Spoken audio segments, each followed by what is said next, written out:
Thomas Paine, Thomas Paine, Thomas Paine, Sam Adams, Sam Adams, Sam Adams, Benjamin Franklin, Benjamin Franklin, Benjamin Franklin.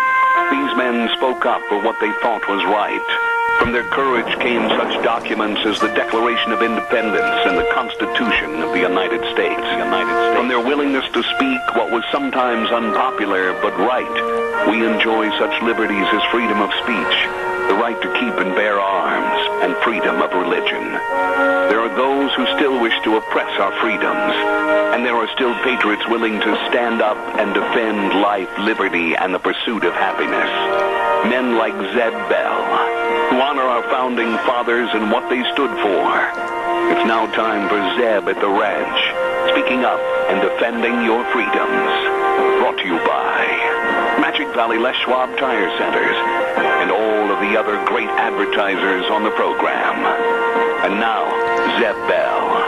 It is almost football season, and I found this quote from former Notre Dame coach Lou Holtz. Quote, "The man who complains about the way the ball bounces is likely to be the one who dropped it."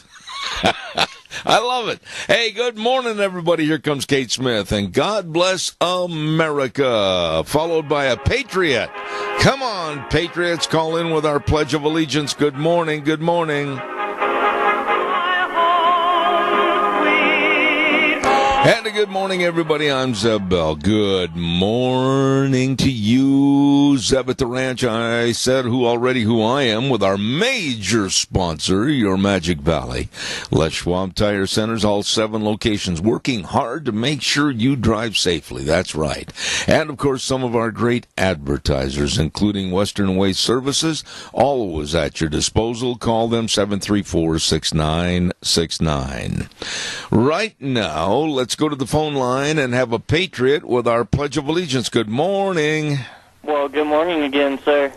Yeah, you're still really fuzzy and cracking up on my headsets. I don't know what the deal is, but anyhow, go ahead with our pledge, please. Yes, sir.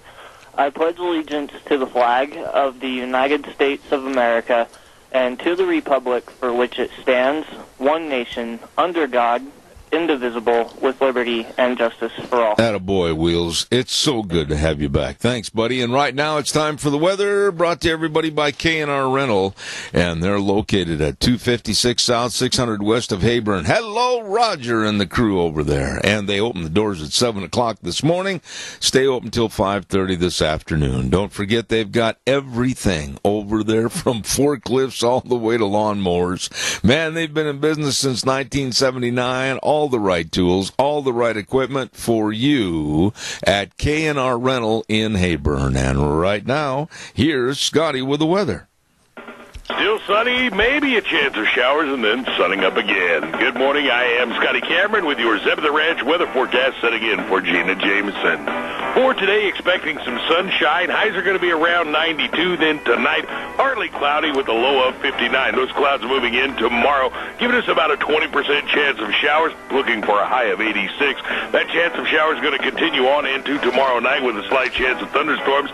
Lows around 57. Then it'll start sunning up, coming up on Thursday, mostly sunny, high of 86. Thursday night, partly cloudy, a low of 56. And for Friday, mostly sunny and a high of 86. That's your Zeb at the Ranch weather forecast. I'm Scotty Cameron. Hey, I appreciate it, Scotty. Thank you. And brought to everybody by K&R Rental, 256 South, 600 west of Heyburn. Number to call, 678-3122. I'm telling you, they will deliver and pick up your power tools and heavy equipment at your site. They've got it all for you at K&R Rental, 256 South, 600 west of Heyburn, 678-3122. Hey, don't forget Thursday is sale day at the Burley Livestock Sale Yard, 1100 Occidental Avenue in Burley. Number 2 call for your cattle consignments and sale information, 678-9411. Merv May, Cade, Rogge, Lance Udy. It is the sale that works for you.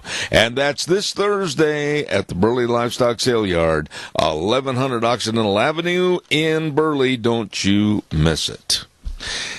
I got to ask everybody this morning, and I'd like some calls. What about the great American Eclipse? Was it what you thought it would be?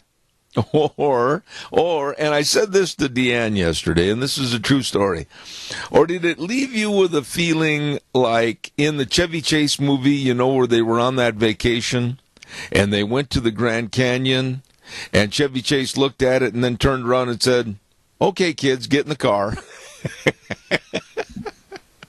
That's kind of how I felt, really. Okay, kids, let's get in the car. What were your thoughts? Give me a call, 436-2244, 1-866-927-4587.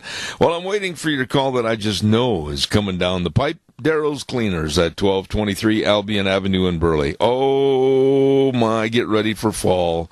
All the coats, everything. If you didn't clean them last year, you better get them cleaned right now. Going to get chilly before we know it, and you'd better be ready. And by the way, too, if you don't have time to do all your washing, Darrow's Cleaners can wash, dry, fold, and iron all your clothes. Wow, what a service! You better get a hold of them today. 1223 Albion Avenue in Burley, the best. Darrow's Cleaners, serving you. I love those people. All right, calls are welcome, 436-2244. 1-866-927-4587. Seriously, what did you think of the eclipse? Now, I know in certain parts of the country, everybody was going, ooh, and ah. But right here, I think what we noticed sitting on our back porch was, yeah, we watched it. We had our ray-filtered glasses, thanks to Kyla over at the Chamber of Commerce. And we watched it, and we expected it to be, I guess, darker than it actually was. It got kind of a, I don't know, kind of an ambient type glow and subdued tones, and then it started to lighten up and it was all over. What are your thoughts? Give me a call, 436-2244. Caller, good morning. You're on the air. Well, you know, Zeb, I think that the interest that was, to me, was way more than I would have ever expected. I mean, we don't know yet, but if there was 500,000 to 1 million people in our state because of the eclipse, that was in itself a good thing for our economy. But as a statement about our social values, I say to myself, we're a society that is looking for pleasure and some sort of distraction. And it seemed like, you know, there was way too much happiness about the eclipse, which is good. And it's a family thing, which is good. But it's like we're looking for something to distract us from the reality of where we really are as a society. And we don't even want to think about that. And so, you know, that sounds negative, in my opinion. Yeah. But you see, there's so many things going on right now in our society with the media and everything that is destroying the very fabric of our country. Well, let me jump in and kind of give a summation. Let me jump in and give a summation because you and I basically are on the same track. Let's just assume that 500,000 people came to the state of Idaho, which maybe that number is close. But let's also assume that maybe that same 500,000 mixed with our population of 1.3 million. Maybe if we all came together for an upheaval and uproar against the way our government is being run or not being run, or against the way our senators or congressmen are working or not working, wow, what a voice that would have been. Exactly. See, this is the thing. We know what's going on, or at least so many people think they do know, but they don't want to, have anything to do with it because it's distasteful. It's no fun to fight the battle, so to speak. Yeah, yeah. But it's fun to go see the eclipse, and of course, if it was a family event and people got together, and then like somebody said, well, they learned about science a little. Let's hope they didn't somehow interweave global warming in with it. Oh, boy. No, I agree. I agree with you. I mean, I watched it, and then I thought, well, it's cool, but I got work to do. Well, honestly, my analogy that I gave a few minutes ago about the Chevy Chase movie where they were on vacation and they went to the Grand Canyon and they stood on the edge for about 5 seconds, and then Chevy Chase turns around and says, "Okay, kids, let's get in the car." Quite frankly, that's how I felt yesterday.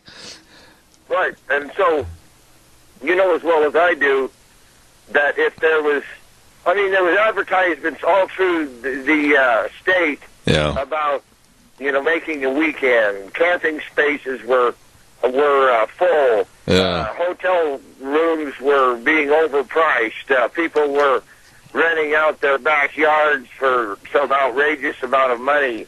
As I rode on Sunday, I rode around on my bike, and I looked up and it says, "Do not park on the freeway during the eclipse." I thought, no crap. And I said, but somebody said, well, they're going to try. Yeah, I got to run, Randy, but I'll tell you what, I think it was great. I know that certain parts of the country saw more of a magnification of the actual eclipse with the darkness, etc. But I got to admit that I watched it. I'm glad I did. I'm glad I had my protective glasses. But then when the slivers started to become wider after it was passing, I said to my lovely bride, "What's for lunch?" Thanks, Randy. You bet. See you. Gotta run. Thank you.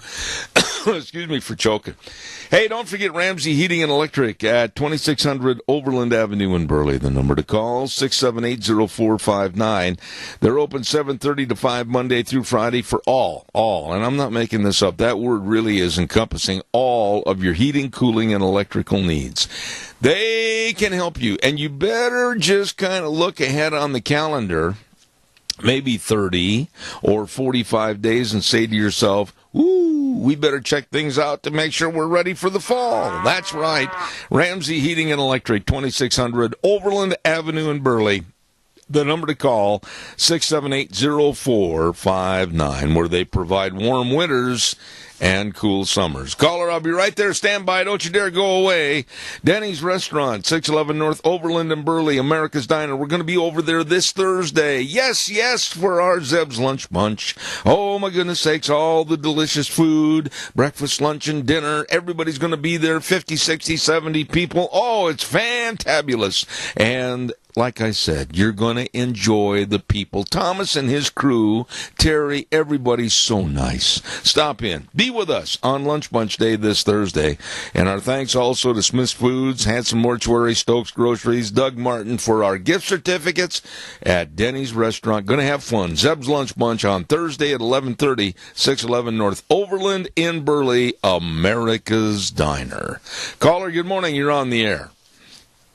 Yeah, good morning, Zeb. I realize that not all people, I'm going to say the ones I'm disgusted with were on this eclipse. But, I heard the motel rooms were up to $700 a night in certain areas, and the gas prices went up to the top of the roof. Yeah. It's a terrible thing when they'll use a few-second event to scam the people of this area. That shows you how much integrity some of the businesses in our area have towards their customers. It just makes me disgusted with them. And the problem, Jerry, wait a minute. A real hard time going to any gas station and putting gas in my car for probably a long time after this. Yeah, let me tell you so. Whoa. Heck, what they did. Jerry. I can afford the increase in price. That don't bother me. It's the fact that everybody in the state got ripped off because of a few-second event. Yeah, hold on a second. From ridiculous. Wait a minute, stop. Wait a minute, Jerry! Jerry, can you hear me? It upset me. Jerry, wait a minute. Give me a break. Breathe, my friend. In, out, breathe. Give me a break to jump in and talk to you a little bit. Jerry, I agree with you. And it was a ripoff. And quite frankly, what goes up is sometimes very hard to bring back down. I thought it was absolutely atrocious. The raise and the rates and the motel rooms and everything. I agree with you. Whoo! Give me a chance to jump in with you, buddy. I appreciate visiting with you. Well, I hate to call in and be totally negative on my call, but, there's a lot of wonderful businesses in the area that went along and, kept their prices and did their best to take care of the people the best way they could. And, I felt the fair was real honest and real good this year in Burley. Uh-huh. I thought it was a wonderful thing, and I went there about every day. Of course, I worked, too, helping, at different places. Yeah. But I thought that was really nice this year. All right, buddy. Overall, the city is a nice place to live. There's just a few businesses that just plumb upset me. They'll find any way they can to gouge you. All right, buddy. I appreciate your... People that live that way. All right. I don't know how they go home and sleep at night. And the guys I worry about are the poor people that can't afford that gas. Yeah. Like I say, I could afford it. It didn't matter to me. I just really didn't go anywhere. I just stayed where I was. All right, buddy. Thanks. When I see people getting ripped off. All right, buddy. I appreciate your call. Jerry, I know where you stand. I stand with you, and I appreciate your call. Thank you. All right. You have a great day. All right, sir. Thank you. Woo! He was wound up and ready to fly. Yes, sirree. Hey, don't forget Burley Physical Therapy and Rehabilitation. Now my cough starts. I love that cough. 1263 Bennett Avenue, Suite 2 in Burley. The number to call, 678-1191. They can help you get back to being you. Yes, sirree, they know all the different exercises. And, of course, they have the only hydrotherapy pool of its kind in the area. And they've got all the best of physical therapists. I mean, what are you waiting for? That's the place to go if you've had an accident or surgery or pulled some muscles, got a strain or a sprain. My goodness, Burley Physical Therapy and Rehabilitation. 678-1191. Call that number, 678-1191. Burley Physical Therapy and Rehabilitation. Call them today. Calls are welcome and appreciated. 436-2244, 1-866-927-4587. Caller, good morning. I'm sorry to keep you waiting. Go ahead. That's all right, sir. Yeah, that Eclipse, I was excited yet disappointed a little bit because I thought it would get darker. Yeah, I did too. But it got dark enough my night lights come on. Well, it got to the point where I could all of a sudden, I mean like instantaneously, Deanna and I were sitting on the porch, and you could, at the snap of a finger, feel the coolness all of a sudden take over. Oh, yes. When it first started, it was about halfway across the sun. You stand there looking at it, and you could feel the heat from the sun on your body. And then when it was there was no heat at all. Yeah. You know, Doug, the only thing is, and I sound really cynical when I say this, but it wasn't what I thought it would be here. And quite frankly, what I said earlier about Chevy Chase in that movie, okay, kids, let's get in the car. That's kind of how I was. When it started to go the other way, I said, what's for lunch? Let's eat. Sorry. You and me both, buddy. But did you see the shadows on the ground of the leaves and the trees and stuff? Yeah. Where they were kind of a crescent.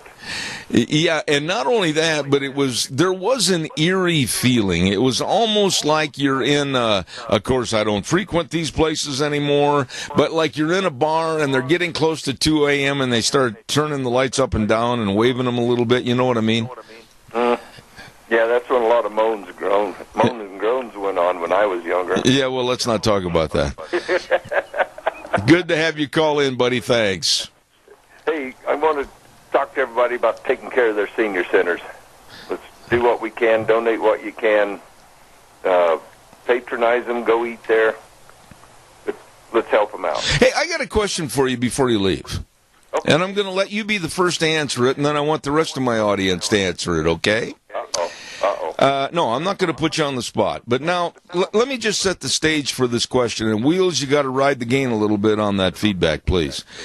The despicable left is going after any and all monuments they say are bad. And they even last night started taking hammers and chisels to Christopher Columbus statue and the idiot mayor of New York City, and he's one of the most vile people I've ever read about and studied about. Bill de Blasio, the mayor of New York City, said yesterday, all monuments, and listen to this, all monuments that hurt people's feelings should be torn down. What's your response to that stupid statement by de Blasio? Get over it. Put on your big boy pants. You're supposed to be a leader in your country back there, your city. Instead, you were a pansy, just like a lot of these people that get hurt feelings just so they can get hurt feelings. Well, here's the question of the day. Here is the question of the day, and I want you to be very honest about this. Do you really care what was an accepted practice 250 years ago as long as it has been corrected and stopped today? How do you go about punishing history of 250 years ago? You can't. You can't. It happened back then. It was accepted back then, and it's a sad deal, but we fixed it. Yep. It's not going on. Well, it is going on today, and the left doesn't want to talk about it because most of it's ISIS doing it over in Africa. But they don't want to talk about that. They just want to talk about it, the slavery 200 years ago here in America. Absolutely. I'm going to take... If they started talking about slavery around the world and trying to abolish it, then I'd be more on their side. But they're not. Well, the thing is... Bring America down to a third world status. Yes. So they can have their one world government so no country will be superior than the other. Yeah, I agree. Doug, I'm glad you took the time to answer that. I got another call waiting. Thank you very much. Appreciate it, buddy. Thanks. Caller, I'm sorry to keep you waiting. Go ahead, please. You're on the air.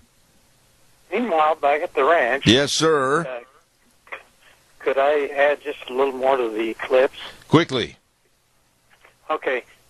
You know, my wife and I were sitting out there in the backyard when the total eclipse appeared. And, you know, the reflection from the leaves, that was just about the neatest thing I've ever seen. Yeah.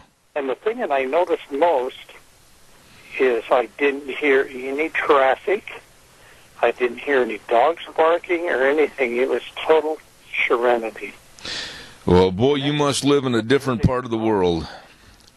I'm just like you and Deanne.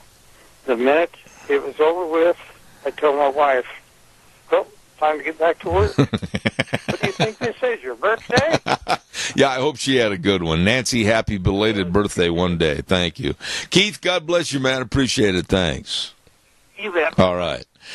Calls are welcome, 436-2244, 1-866-927-4587. My audience has always been so honest. And my audience, I tell you what, I'm so impressed with your knowledge and the way you present your statements on the air and everything.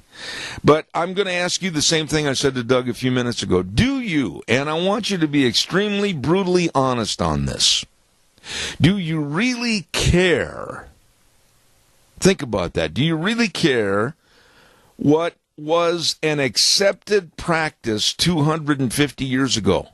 Slave ownership and having slaves, if you will, was an accepted practice. But it has been corrected and it has been stopped thanks to better thoughts and minds in a civilized society. But how do you today let the left pick up this absolutely ridiculous movement and start punishing the past? So the question is, how and why do you try to punish the past? Caller, good morning. You're on the air. Good morning, Zeb. I'm a curiosity person, and so I Googled how many slaves were in the United States. And according to a black man named Henry Louis Gates Jr., who wrote this book, I'll just skip to the vitals. He says between 1525 and 1866, in the entire history of slave trade to the New World, according to the Transatlantic Slave Database, 12.5 million Africans were shipped to the New World. 10.7 million survived the dreaded Middle Passage, disembarking in North America, the Caribbean, and South America. And how many of these 10.7 million Africans were shipped directly to North America? Only about 388,000. That's right, a tiny percentage. Those were his words. Now, people remember, North America includes Mexico and Canada. Yeah. Okay, so that I really am appreciative of you looking this up. Here is a statement that probably is going to draw the ire of the liberal left, and I want to hear you respond to it. Of those 388 slaves that were brought to possibly North America and the United States, or the colonies at that time, they, I think, led, in many cases, a sorrowful life, but in other cases, they led a much better life. And their history and heritage and their families and their children were born and brought up into a society that would always be a little better every generation for their family. So really, those that were brought here, was it a total negative thing, or were there a lot of positives? Answer that. There's a lot of positives, because guess what? Colin Kaepernick wouldn't be where he is today if somebody had to be. And who's to say that his ancestors came over on a slave ship? Yeah. You just led me right into what I was going to ask you. When they start, they being the members of the Negro race, and that's not slanderous, that's a race.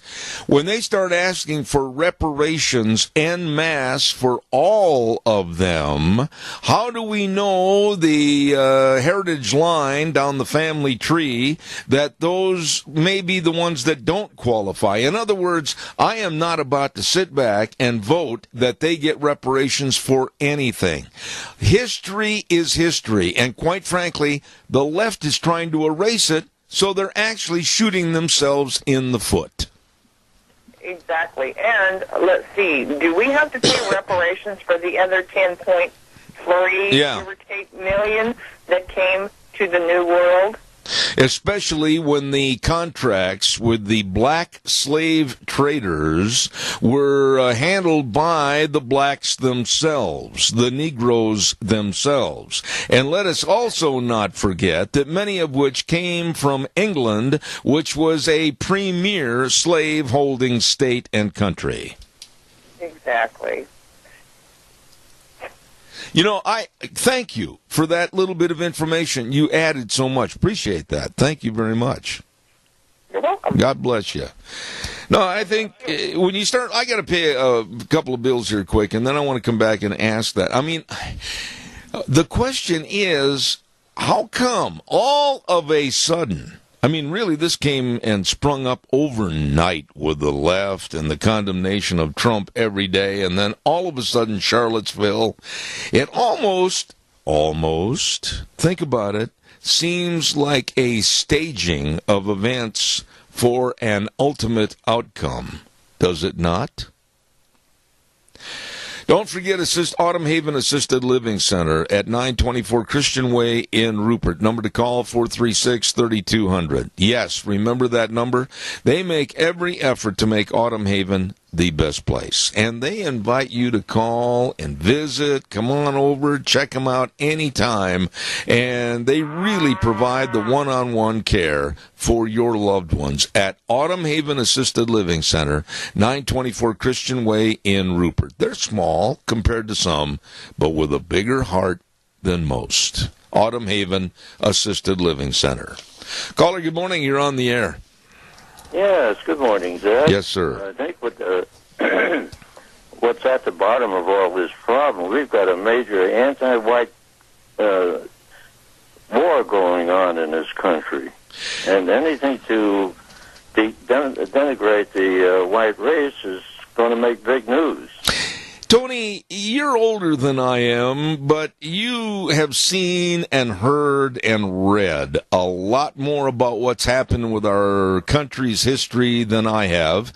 And I'm looking at this thing and I'm saying, how do these twits that want to take down everything, whether it's Stonewall Jackson, whether it's Robert E. Lee, or they want to take a chisel to Christopher Columbus, they want to knock off George Washington off our currency. It's pathetic. How do you go about punishing history? I mean, this is ridiculous.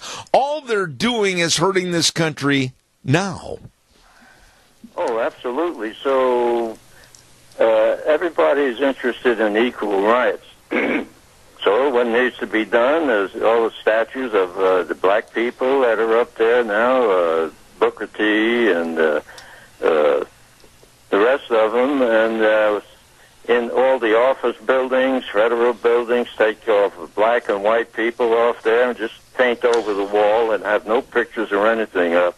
This is where this is headed. Well, the old saying, what's good for the goose is good for the gander, and if we're going to be openly honest on this program, and I'm an equal opportunity offender to both sides, then I would have to say that it would be equally fair that if a statue of Martin Luther King Jr. offended someone in New York, like Bill de Blasio said, and someone had hurt feelings over it, then it should come down, should it not?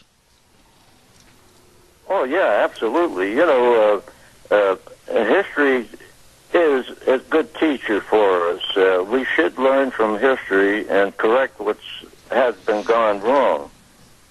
But when you want to destroy everything on both sides, or the black-white and the black side and the white side, we've got nothing left. That's right. We have nothing left. Tony, always good to hear from you, my dear friend. God bless. Say hello to Mary for me.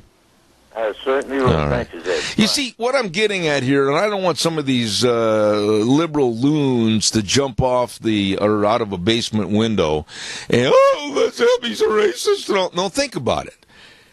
New York City Bill de Blasio mayor made the comment that if any monument hurts someone's feelings, then that monument should come down. Well, let's just go back to what's good for the goose and good for the gander. If they're going to take down a statue or desecrate or demolish a statue of, let's use Christopher Columbus, and somebody goes back there that didn't like the remarks or the movement led by Martin Luther King, aren't they basically the same?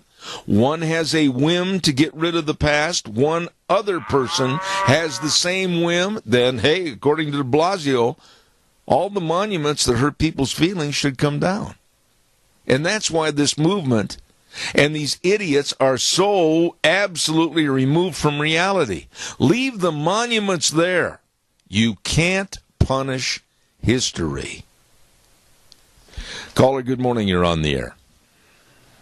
Well, good morning, Zeb. I appreciate what the last caller was saying and what you're saying now, because I do think it is interesting. So are we now going to be removing all Native American landmarks and places, and are we going to get rid of the Rosa Parks memorial for her, not moving from her seat? You cannot change what history is, and we can only learn from it. And if you do that, then I guess we need to get rid of all the busts of Caesar and all the busts of Beethoven. Obviously they're white supremacists. So I think everybody needs to take a deep breath and realize that history is history, and we need it as a reminder so that we don't repeat. And I am obviously not from the South, so I'm not saying that I know how that is down there, but I, generally is a good reminder of what a great leader actually was. He was fighting for what he believed in, but I don't find that statue is filled with hate. I don't feel like it's oppression for black people, but if we do proceed forward with this, then I guess we're going to get rid of Black History Month on the TV. I don't know. It's ridiculous. Yeah, but wait a minute. You made a great point right there. Don't overrun your point there, because I want to talk to you about that. Black History Month. Okay, let's talk about that. If a group of whites, and this is why this is so idiotic, if a group of whites all of a sudden said, well, I'm sorry, but Black History Month offends me on television and I don't want it on the air, I think it's racist, then in turn, in the attitude of America today, those that complained would be called white supremacists and racist. However, the shoe on the other foot, they are so-called purging for cleanliness of American history. It's okay for one, but not for the other. You get my point?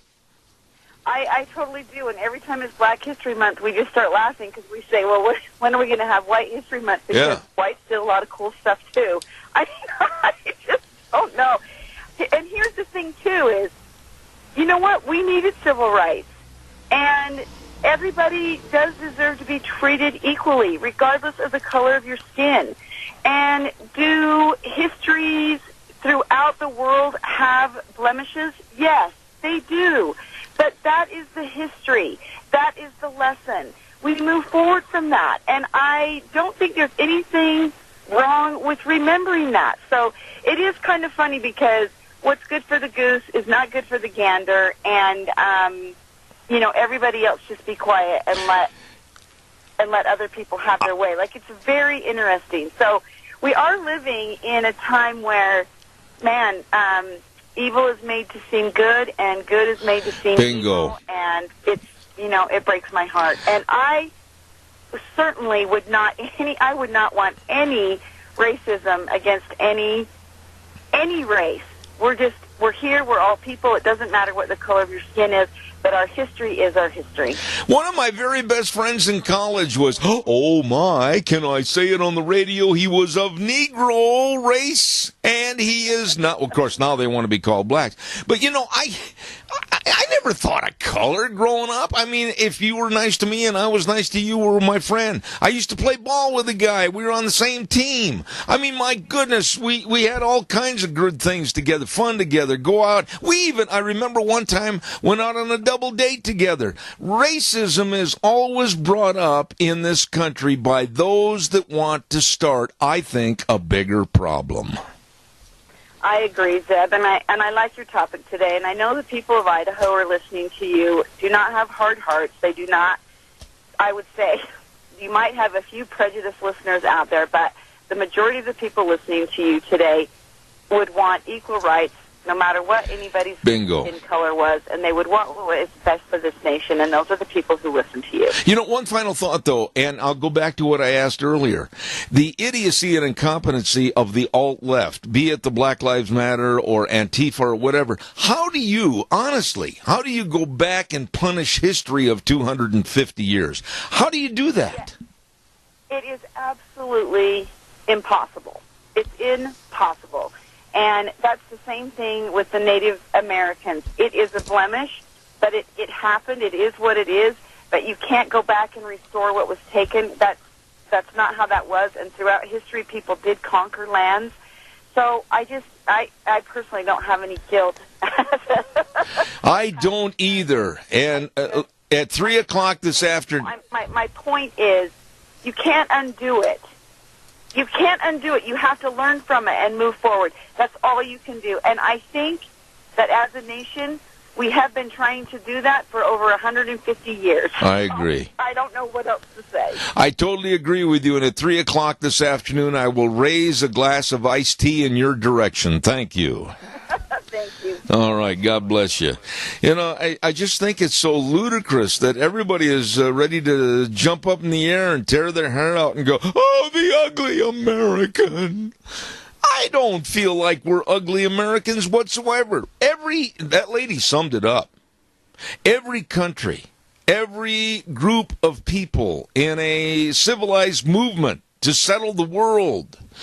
Quite frankly, there were steppings on, if you will, various groups, peoples, and races. But that's how the world was settled.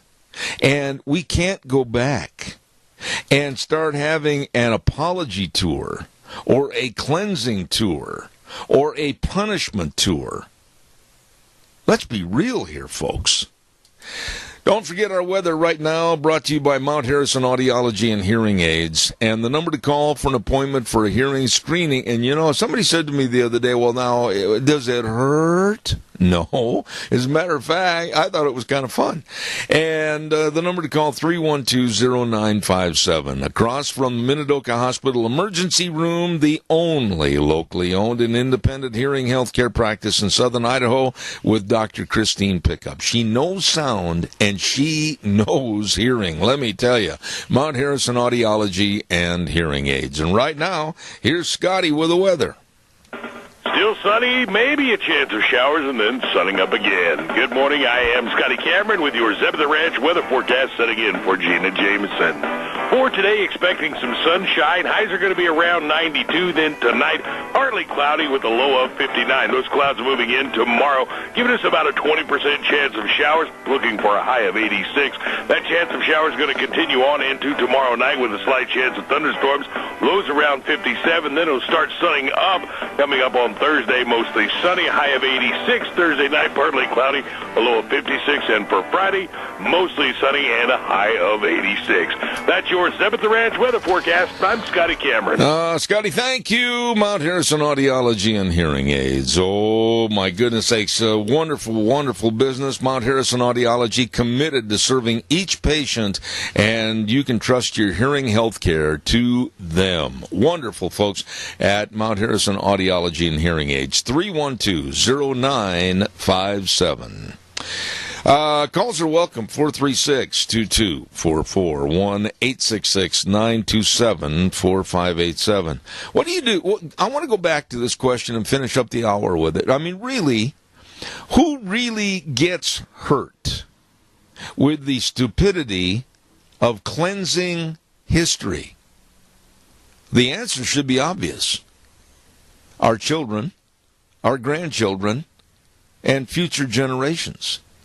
Because once some organization or some government or some group of people cleanse, purge, and destroy history, you're very likely to have and suffer through the same hideous mistakes again. Give me a call, 436-2244. Standby caller, I'll be right there. Barry Equipment and Rental in South Lincoln and Jerome, Addison Avenue West in Twin Falls, and, of course, 159 West Highway 30 in Burley. Oh, they have all the equipment to get the job done right. Yes, they do. They've got all the Bobcat excavators. You climb aboard, and I'll tell you what, if you don't know how to run one, they'll take you out in the sandbox behind the business, and woohoo, you'll learn how to run it, I'll tell you. They've got new and used excavators for sale or rent, all shapes and sizes. Equipment rentals, retail equipment sales, all of this and more at Barry Equipment and Rental, Jerome, Twin Falls, and 159 West Highway 30 in Burley. You get a hold of them today. Caller, good morning. You're on the air. Good morning, Zeb. Hey, you know, I got this old spare tire that hangs over the belt buckle, probably 30 pounds more than it needs to be. But, you know, it's not my fault. I didn't have anything to do with it. It was those darn double cheeseburgers and large order fries. So I want all those plastic Ronald McDonald statues taken down. I'm offended. I want them taken down now. Now, wait a minute. Let's be sensible about this. Let's not start attacking our food industry because you and I are on the same page here. my point, Zeb, is we have a society that's always wanting to blame somebody else for the problems they need to take care of themselves. You know, what you said is very well put. I mean, honestly, your analogy is a good analogy. We always want to pass the buck or pass the blame to someone or some group because of some shortcoming. And quite frankly, it's about time we stood up as a nation and said, you know what? We have a checkered past almost like every other country. We're sorry for what's been done, but we have rectified the problem, and those problems are not current today. So let's move on instead of looking in the rearview mirror and trying to have a purging and a cleansing of history that nobody can change. I couldn't agree more. And, you know, I use that analogy. If we have personal problems, if we have things we need to take care of, we should stop blaming somebody else. It's not their fault. We made those decisions. You know, I'll say this. I want to ask you one quick... That were made 200 years ago may not have been right. Right. But they were corrected, and there's some decisions that we're making today that's probably not right, but we need to take a objective look at those things and change the things that are wrong and move on. Amen. I am now going to submit your name to run for office. Very well stated. Thank you very much. Okay, thanks. God bless you, man. Thanks.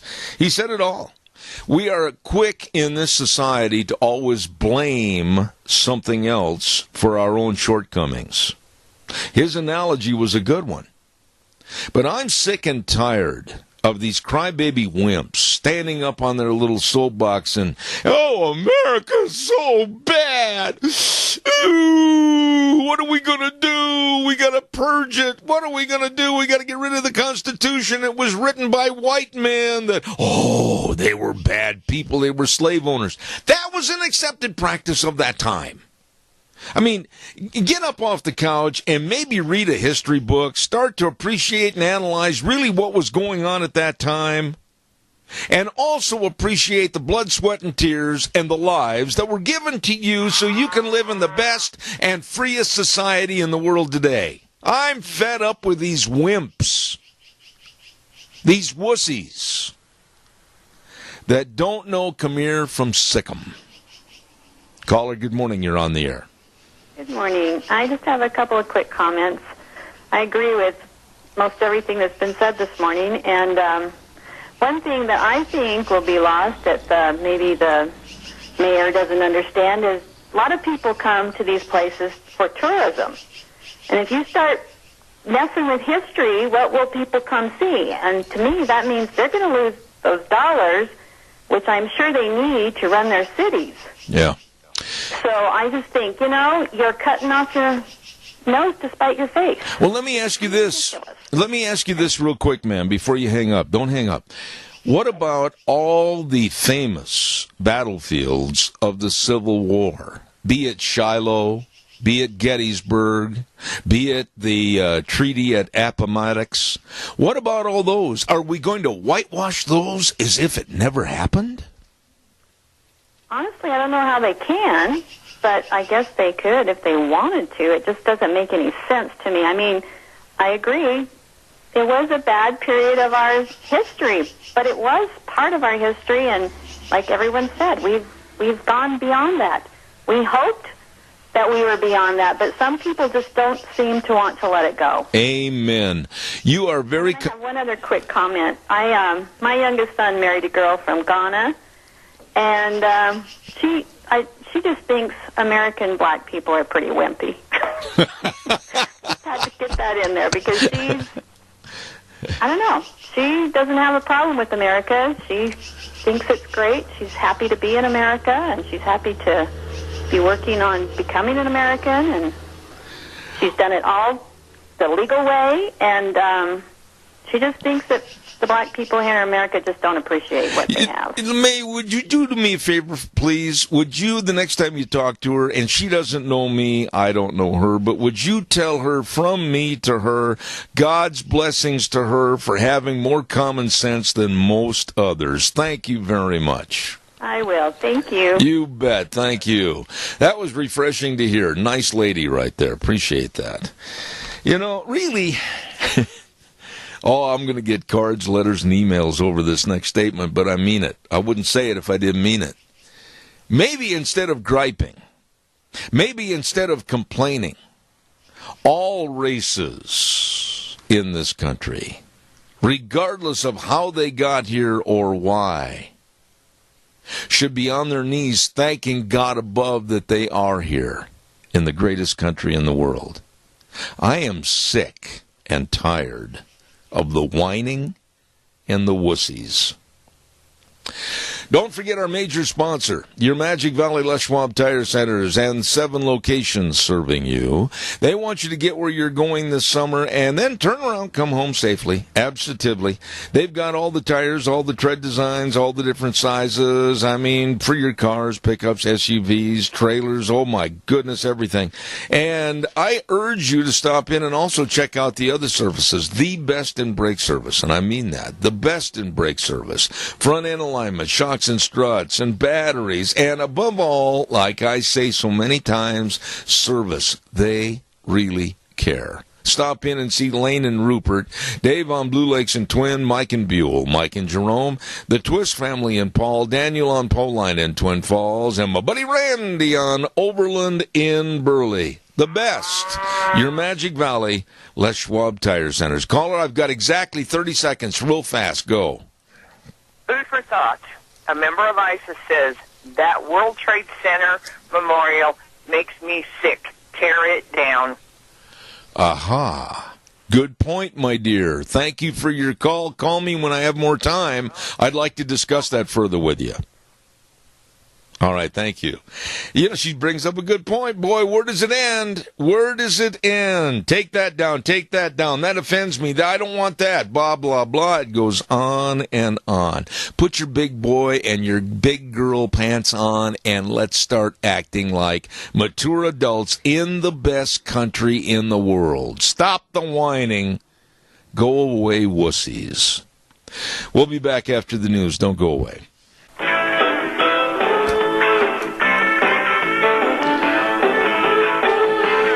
Oh, good morning on a Tuesday, August 22nd. Zeb at the Ranch, of course, with our major sponsor, your Magic Valley Les Schwab Tire Centers, all 7 locations serving you, and our great advertisers like Western Waste Services. From the canyons of the Snake River and all across southern Idaho, we're always at your disposal. Western Waste Services, we care about our community, our resources, and this great land. Western Waste Services is lending a hand, always at your disposal. Western Waste Services. Oh, you got a big party for the kids in the neighborhood and all the aunts and uncles and grannies and grandpas and everything before the kids go back to school. You got all the tables and the chairs and you got all the food. But you know what you forgot? You forgot the porta potties, for heaven's sakes. Oh, don't forget that. Call Western Waste Services right away. They are always at your disposal with the best of porta potties for your party.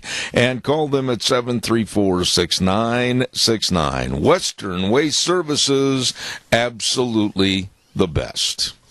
Talking of the best, that also leads us into another of our great advertisers like Ark Animal Hospital, 750 21st Street near Connection Credit Union in Heyburn. Number to call, number to remember, 678-1177. They are a mixed animal practice, meaning big or small. They love them all and can take care of them all. That's right. Dr. Bill and the whole crew over there at Ark Animal Hospital, they really, really care. And they've been voted Minnecache's best veterinary hospital multiple years. Call them today, 678-1177. Ark Animal Hospital. Yep, they have the warm hearts for the cold noses. We tried to get this gentleman on the air last week, and we tried again, and hopefully everything's going to work this time. We have the founder and president of the Rinaldi Group, one of the largest construction management firms in New York, Anthony Rinaldi. Good morning, sir. How are you?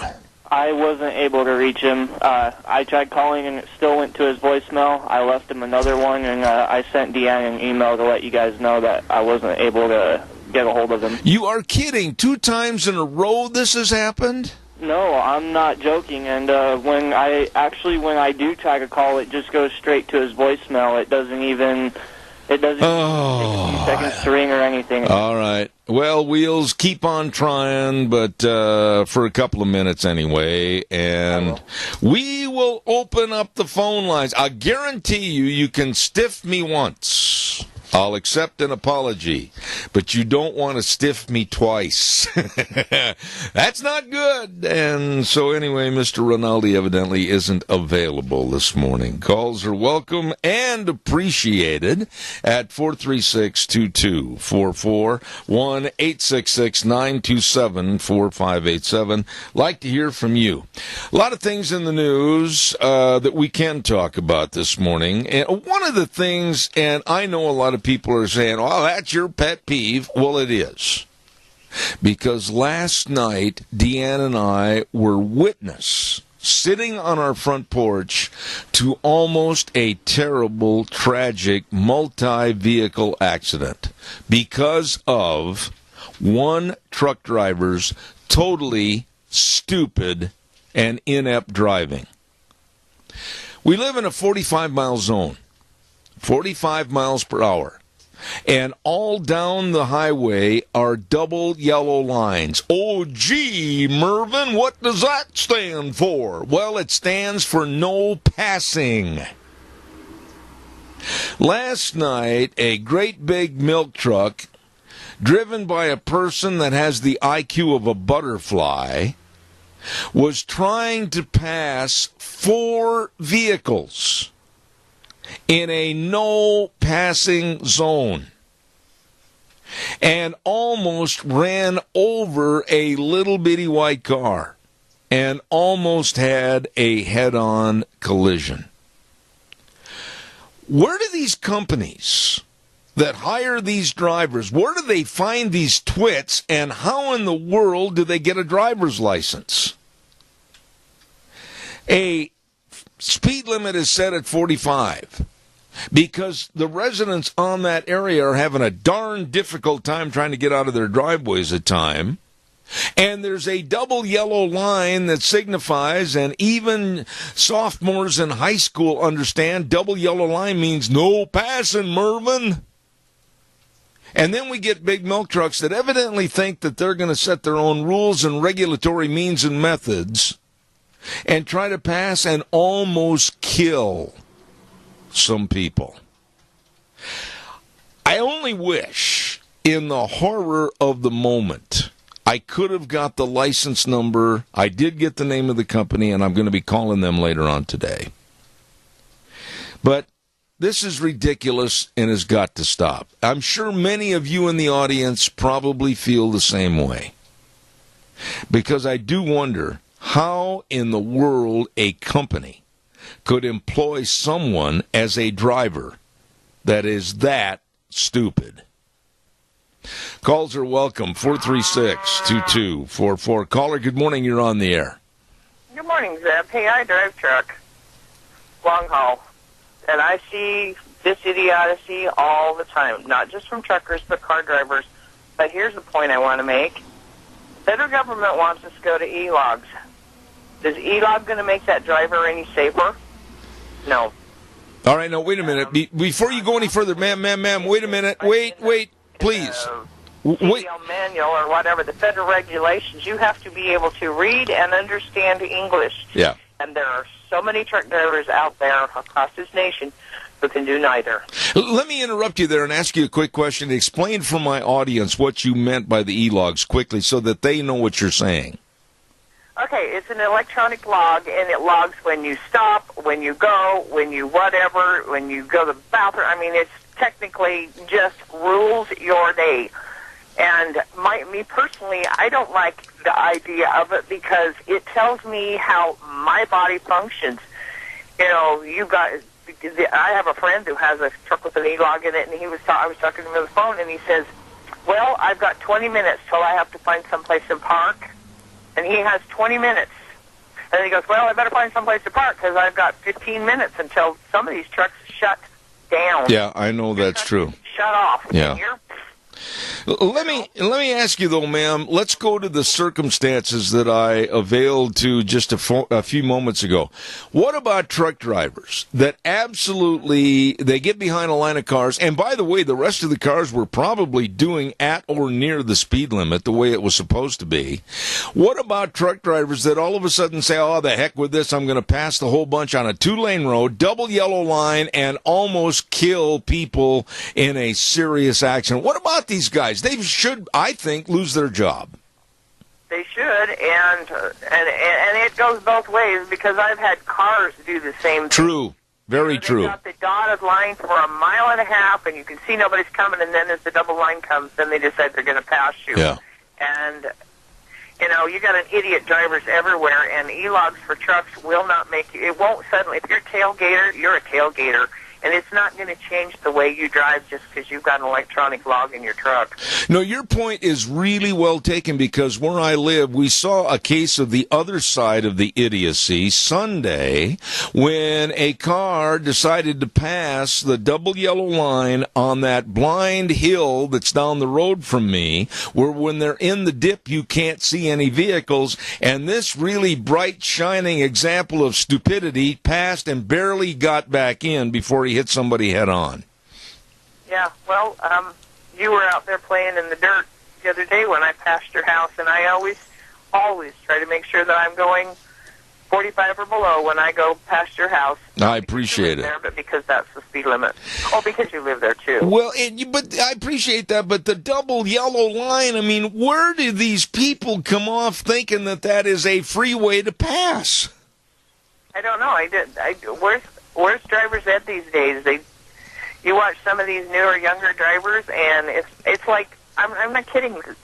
The dotted line for both lanes, and they will stay behind you and stay behind you and stay behind you. And then as soon as it comes, the solid yellow on my side, then they want to pass, or the double yellow, then they want, excuse me, where did you learn to drive? Well, and you know, I've got a very, very dear friend that is a truck driver. I'm not going to get into company names or anything, but I respect truck drivers. I respect good truck drivers. And quite frankly, on the road as much as I have been with my rodeo business, you get a chance to see some good, bad, and ugly. And quite frankly, the good ones I don't think get enough praise, but on the other side of that coin, I don't think the bad ones get enough ridicule, shame, and should be fired. Exactly. Well, and I'll tell you, I was down in the Sacramento area. It was nighttime, and I had one of these newer vans, cargo vans, whatever you want to call them, passenger vans. I have the lights way high, so they're up on the body of the vehicle. He pulled so tight in front of me for absolutely no reason that I couldn't see his taillights over the cab of the hood of my truck. That's how tight, and there was no reason, because there was plenty of room for him to go on up and get in and illegal. And this guy tucked in. And there's another one that irritates me, is people that they pass you. There's got plenty of room to get ahead of you, and they tuck in tight. But this guy literally tucked in so tight that I couldn't see his taillights. Well, let me ask you, as far as the rules and regulatory means and methods and the laws and the company policies and everything, are they basically chasing away good drivers? I think so. Oh, yeah, they are. It's just kind of like Obamacare, when a lot of the good doctors dropped out because they didn't want to have to. My family doctor said, I ain't going to mess with this, and he quit. Yeah. What is the hardest part today of trying to maintain a good driving record and still do your job efficiently?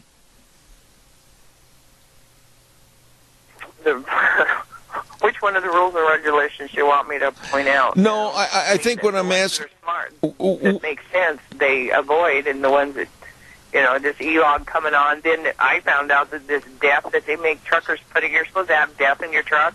Yeah. And I found out that now they're deciding that it's not healthy for your health. So who's going to pay for all these trucks to change back over?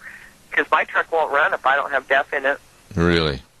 It just seems to me like you've turned into a robot, and the humanity factor has been taken away in many respects. But on the other side of the coin, what we were talking about earlier, there is no room for stupid, inept drivers like the milk truck driver that went by here last night. I would personally like to see him dragged out of his truck and unemployed. Yeah, the company should know who was driving on that road at that time, and they should be able to track it down if you've got the company name. Absolutely. And they should, in my opinion, be fired. That was stupid. Well, all I can see... it's not somebody who hasn't been on that road before, and they know where the houses are, what the speed limit is, where the lines are. Yeah. All I can say to you is drive carefully, and thank you for sharing with us this morning. I really appreciate it. You're so welcome. Thank you. God bless. Very, very nice lady right there. Calls are welcome and appreciated.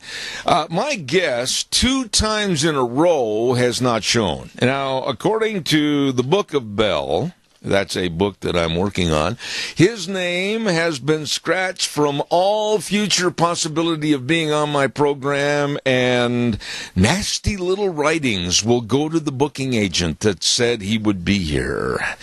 Don't forget our dear friends at Hanson Mortuary, 710 6th Street in Rupert. The number to call, 436-5636, with our dear friend, and he is Joel Heward. Joel, his family, and his staff, they live there, and they have very, very flexible hours to make sure they serve you and your family in a real time of need. I urge you to give them a call and find out more. They always treat families with the highest ethical standards with unquestioned integrity. Once again, Hanson Mortuary, 710 6th Street in Rupert. Number to call, 436-5636. Please call them today. Caller, good morning. You're on the air. Seems like we have a pet peeve in common, my friend. Oh, okay.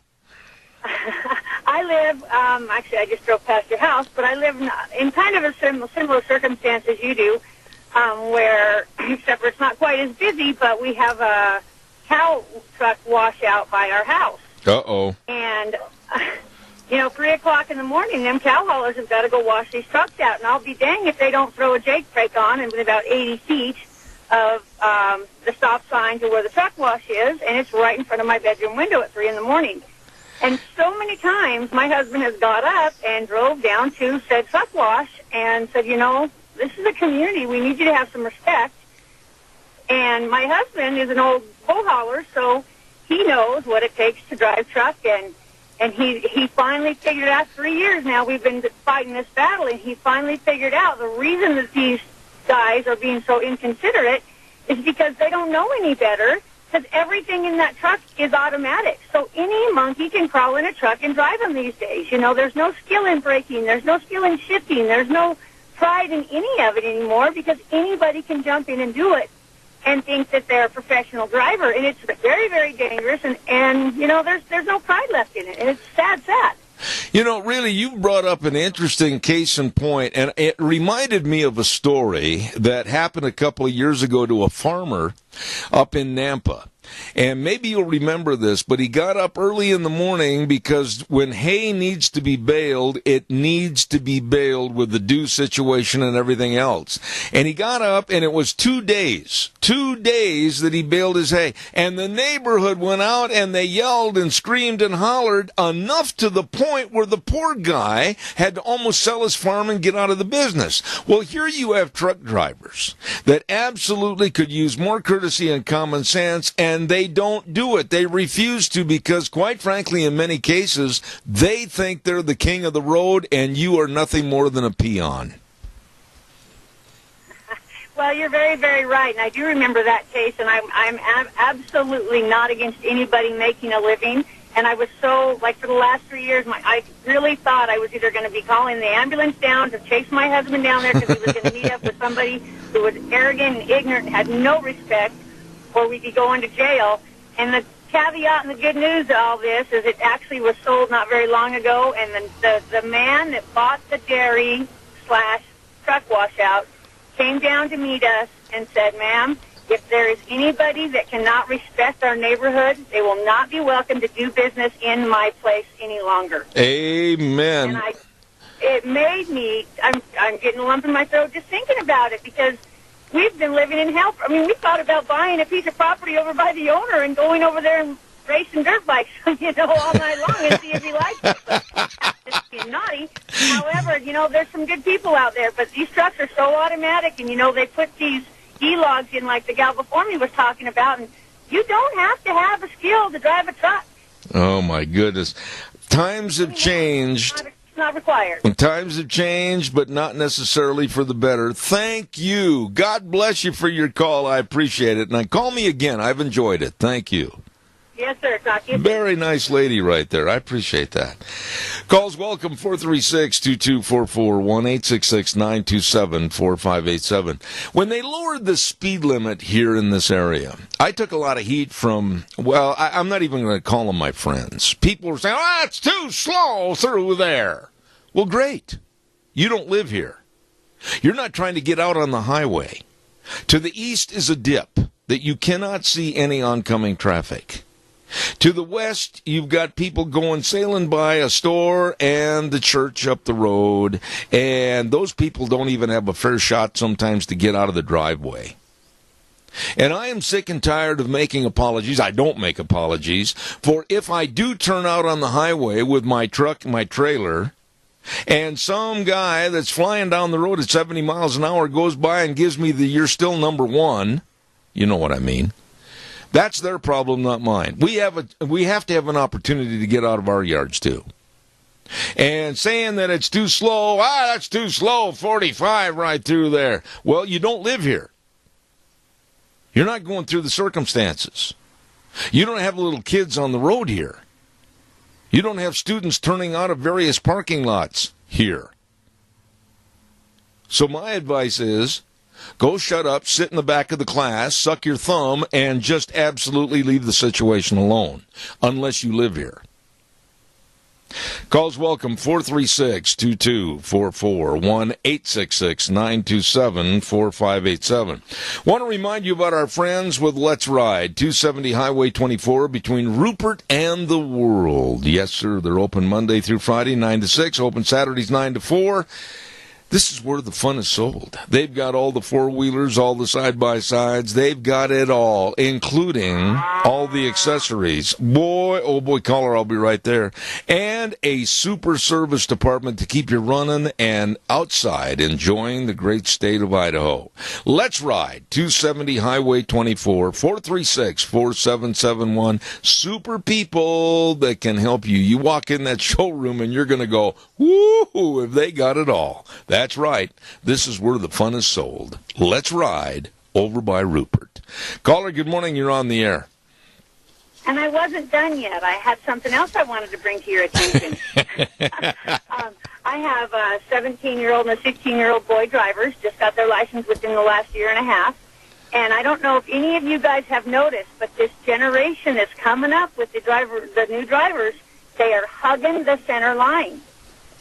And it's a terrible thing. Matter of fact, my son got on he was an inch and a half away from a head-on collision, and lucky it was just a hard rub. But both of those kids, under 18, were on the center line at night. Why? So my husband and I are starting to pay attention of what's going on with these kids and these new upcoming drivers. And everyone that we have seen, and you can tell, you know, the younger to the old, obviously, they're all hugging that center line instead of hugging the outside white line, especially when you come up to people. Okay, stop right there. Why? I mean, I did not, and I was not aware of this, but why are they doing this? Is this the way they're taught?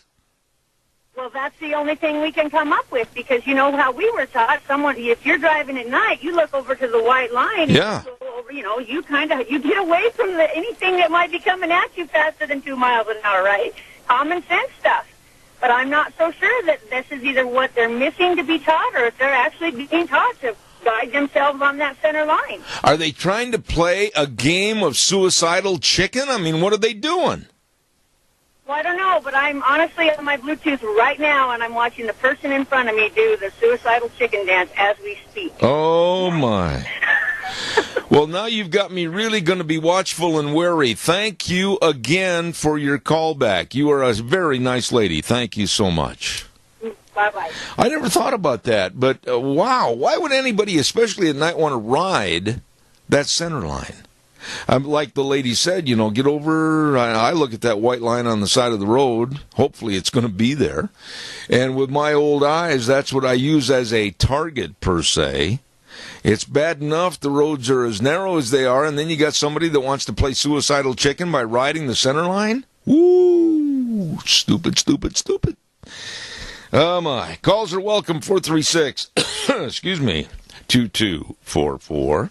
And we remember, of course, our dear friends at Cameron and Siemens Insurance, Highway 24 in Rupert. The best of life insurance, health insurance, retirement planning, employee benefits for you, your family, and your business. You know, they really, really care. And they're accessible and devoted to serving all your needs with your insurance. So please get a hold of them today. Number to call for an appointment, 436-4424. Cameron and Siemens Insurance, Highway 24 in Rupert. Wow, let's see, where are we going to be going in just a moment? We're going to have our next guest on, and I'm looking forward to having a guest on the air. Things have run amok in the last half hour. While I am waiting for the next guest, I also want to remind you about our friends over at Autumn Haven Assisted Living Center. Yes, we were talking about them earlier. They are the only locally owned and operated assisted living facility in the Mini-Cassia area, and believe me, they are really able to provide one-on-one care for your family members. And, excuse me, Autumn Haven Assisted Living Center makes every effort to make Autumn Haven the best place. And they want you to come by and visit and take a tour and find out just how nice they really are. They're small compared to some, but with a bigger heart than most. They really care.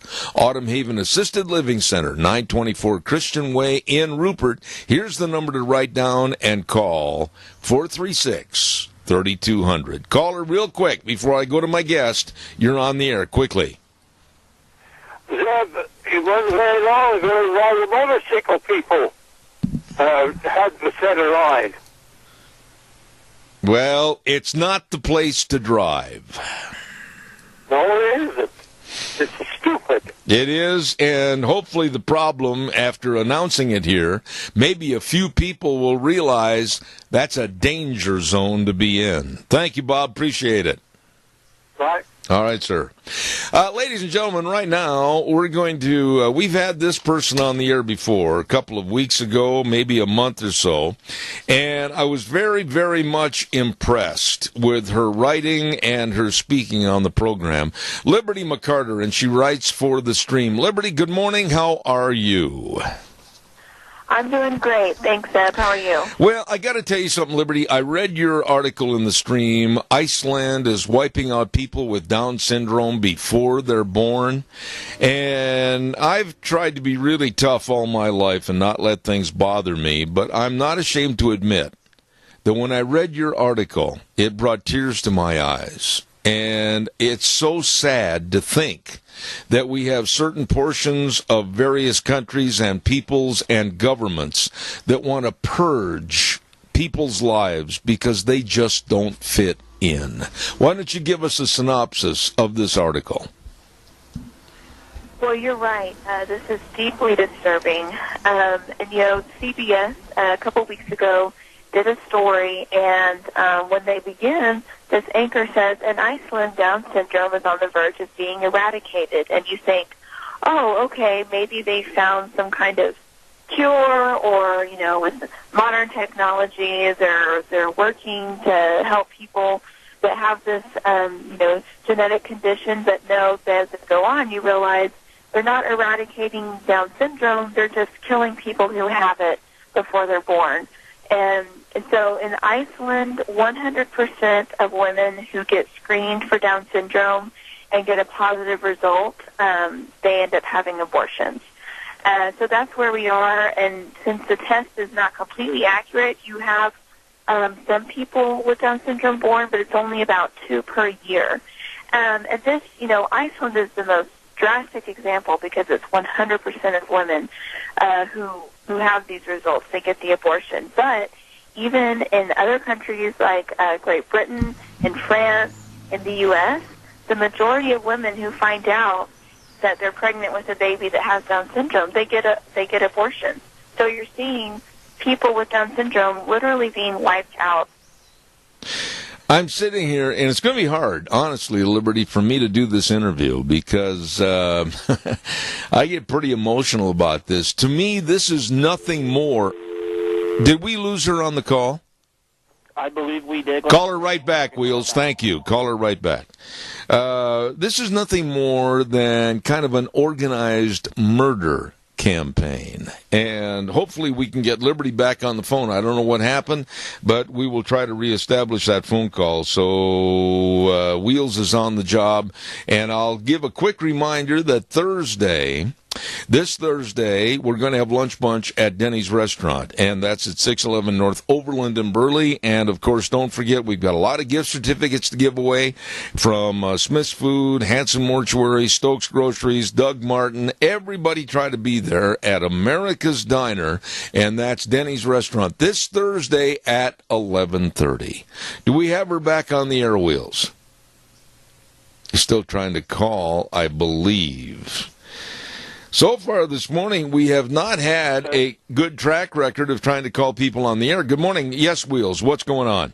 I just tried calling. It went straight to her voicemail, so I'm not sure if maybe her phone had died or if the phone line had died. Keep trying, please. All right, just keep trying. Thank you. We'll keep trying to get her back on the air. Very, very interesting lady with a writing of her story in the stream, and I do not want to lose that. Boy, all of a sudden this morning has turned into kind of a crapshoot as to whether or not we're going to keep people on the air, whether or not they're going to be there, and I hopefully we can get it rectified in the next little bit. During the interim, why don't you give me a call? We'll talk about anything you want to. Do we have her back, Wheels? Not yet, sir. All right, keep trying. And give me a jingle on 436-2244, 1-866-927-4587. I've had some people say, well, Lunch Bunch, what do you do that? Well, it's just a great big old friendly gathering, and we get people together there at Denny's, and we have a lot of good food, and we have a lot of good times and drawings. And if you've never been there, come on down and join us. It will be a lot of fun. Wheels, yes, I can hear you. Okay, I have her back on the phone line. All right, thank you very much. And right now, let's reestablish the call. Liberty, I don't know what happened, but Alexander Graham Bell must have died. The phone line went dead. Yeah, so sorry about that. But anyway, the situation in Iceland and in all these nations where the majority of babies with Down syndrome are being aborted is just absolutely tragic. Have you ever ran into anyone that has gone ahead with an abortion of their baby? Have you talked to them? What are their feelings? I mean, are we looking at kind of a Germanistic attitude with Hitler of trying to form and create the perfect race? I mean, what do they tell you? Well, actually in this story that CBS produced, you have this doctor who works at the main hospital in Iceland. Of course, it's a very small island, saying that she says, well, we're not like America. We don't view abortion as murder. We look at it as a thing that we ended a possible life that may have had a huge complication, preventing suffering for the child and for the family. So I think the prevailing mindset here is that, oh, well, that child might suffer because they have a disability, or their family might suffer, and they might not be up for taking care of someone with a disability. And later, another producer of that video says, we have to think about science versus nature. Do we want a society with where we eradicate illnesses and abnormalities and diseases, or do we have to think about what they bring to the world? And this is what she actually said. And so I think, they don't even realize how sinister they're sounding, but to say that somebody's life isn't valuable because they might cause us to suffer by having to care for them, or they might not bring something to society, rather than just looking and saying, hey, this is a human life, and so it's valuable just because it's a human life, and it's a life that deserves to be lived. So that's the prevailing mindset, I think, is that people, and they don't realize it's just a modern form of eugenics. You're returning to this mindset where you think, like you said, you can craft and create and manipulate to make this perfect society, and in the meantime you kill millions of lives, and that doesn't even touch on the topic of whether or not people with Down syndrome are happy, which, spoiler alert, most of them are. Liberty, I can honestly relate to this because of a family that used to go to my church when I was a teenager back in Wisconsin. and they had a Down syndrome child. And I never will forget, every Sunday at church, that young man came over to me and we talked football. Oh, he knew football inside and out, up and down. And he was one of the happiest, most caring, and most polite young men that I have ever been around. And when I think of him, and I think about this cleansing by people in our society that think, oh, well, we don't need them. Oh, well, we'll just eradicate them. I just absolutely become fighting mad. I'm livid as to thinking that we have gone against everything the Bible tells us. And these people that want to cleanse society, are nothing more than organized killers. And those are my words. Well, I think you're not wrong. I mean, this is people in Iceland. Women are required to be told that they have the option to screen for Down syndrome when they're pregnant. They don't have to take the screening, but 85% of them do. And 100% of the women that get a positive result for Down syndrome end up having an abortion. And like I said, Iceland is the most drastic example, but the majority of women in other developed nations also abort babies with Down syndrome. And another really frightening example, I don't know if you remember this, but last year France banned a video, an ad that showed children with Down syndrome that were happy. They were talking about their lives. They were talking about what good lives they had, and the video was meant to encourage mothers who find out that their baby has Down syndrome. But you asked, well, what do women who've had abortions feel like? Well, France banned the video because they said it might hurt the conscience of women who had, quote, made other legal decisions, meaning they had an abortion because their baby had Down syndrome. And so instead of showing a video that says, hey, look at these great lives that these people with Down syndrome are leading, we just banned the video because we don't want to see their happy faces. It's easier to just go ahead and abort them. And so, that was in France, but if you just look at this attitude, that's the kind of attitude that is taking over in the modern developed society, is that these people aren't good enough for us. We don't want to see them smiling. They cause too much suffering. Let's just kill them before they're born. You know something, Liberty? The line in the sand is easily removed and drawn again. Let me explain what I'm saying. I listened to this about how they justify killing of human beings. Well, what about me? When I was 5 years old, I came down with polio, and I was, at some time during my life, a burden to my family and a burden to society. What are they going to do? Walk up with a Hillary Bradsby baseball bat, hit me in the head, and do away with me like a baby seal? I mean, the cleansing is so asinine and so ridiculous. Where do we draw the line? Is it Down syndrome one day? Is it going to be somebody that suffers polio the next, or some other crippling disease? I'm fed up with this cleansing attitude. Well, I think, all we have to do is look back a few months ago, and what were we talking about? The British baby, Charlie Gard, and we were asking this exact same question. His doctors thought his life, would have too much suffering, and so he should just be taken off life support. Obviously, his case was extremely rare and complicated, but a lot of us were asking, where do we draw the line?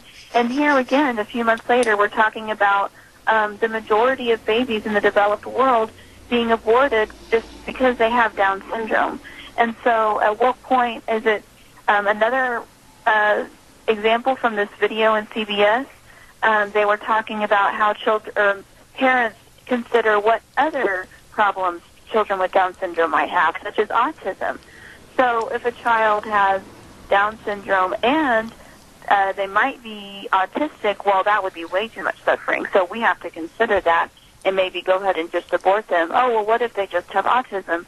There is no line after that. Unless you just value human life and say, we don't kill life, we value life from the moment that it is conceived until the moment that it is taken away by, natural causes, then there is no line. You end up with eugenics, and that's just the plain truth. One of the things that you touched on earlier, and I want you to elaborate on it a little bit, because this test per se, has got a lot of slippage as far as maybe not being 100% accurate. And when someone is told that they may have a Down syndrome baby and they go ahead with the abortion, they could very easily be killing a perfectly normal child. Am I wrong on the way I read that? No, you're right. The test that that most women take in Iceland, most pregnant women take, is only 85% accurate. So that means 15% of the time that it says either you will have a baby with Down syndrome or you won't, it's going to be wrong.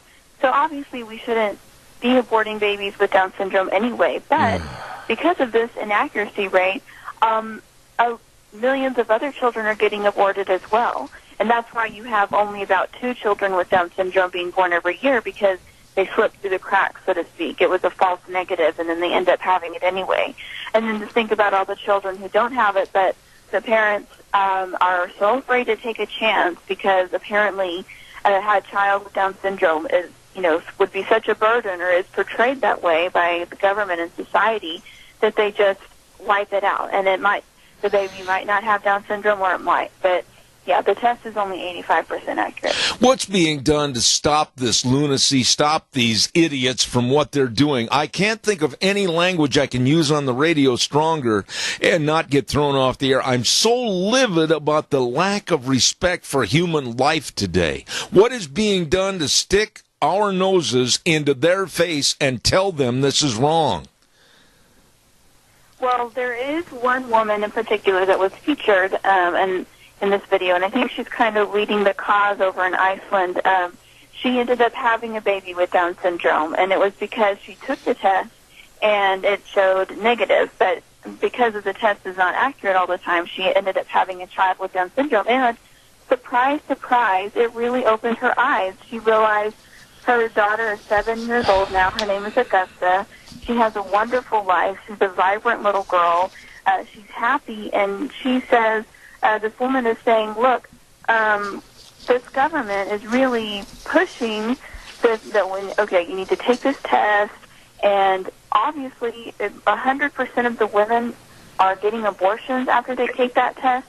That says something about the government's messaging and society's messaging. So she wants to change that and say, look, we need to rethink what value the life of people with Down syndrome has. They can have a good life. And so I think that a lot of people are, in Iceland and elsewhere, like the organization that made that video with children with Down syndrome that were happy. They're trying to counter the cultural message to say Down syndrome is not a bad thing. People can be happy, and they don't deserve to die just because they have Down syndrome. So at this point, it's really a cultural battle. There's not any legal measures in Iceland that I know of.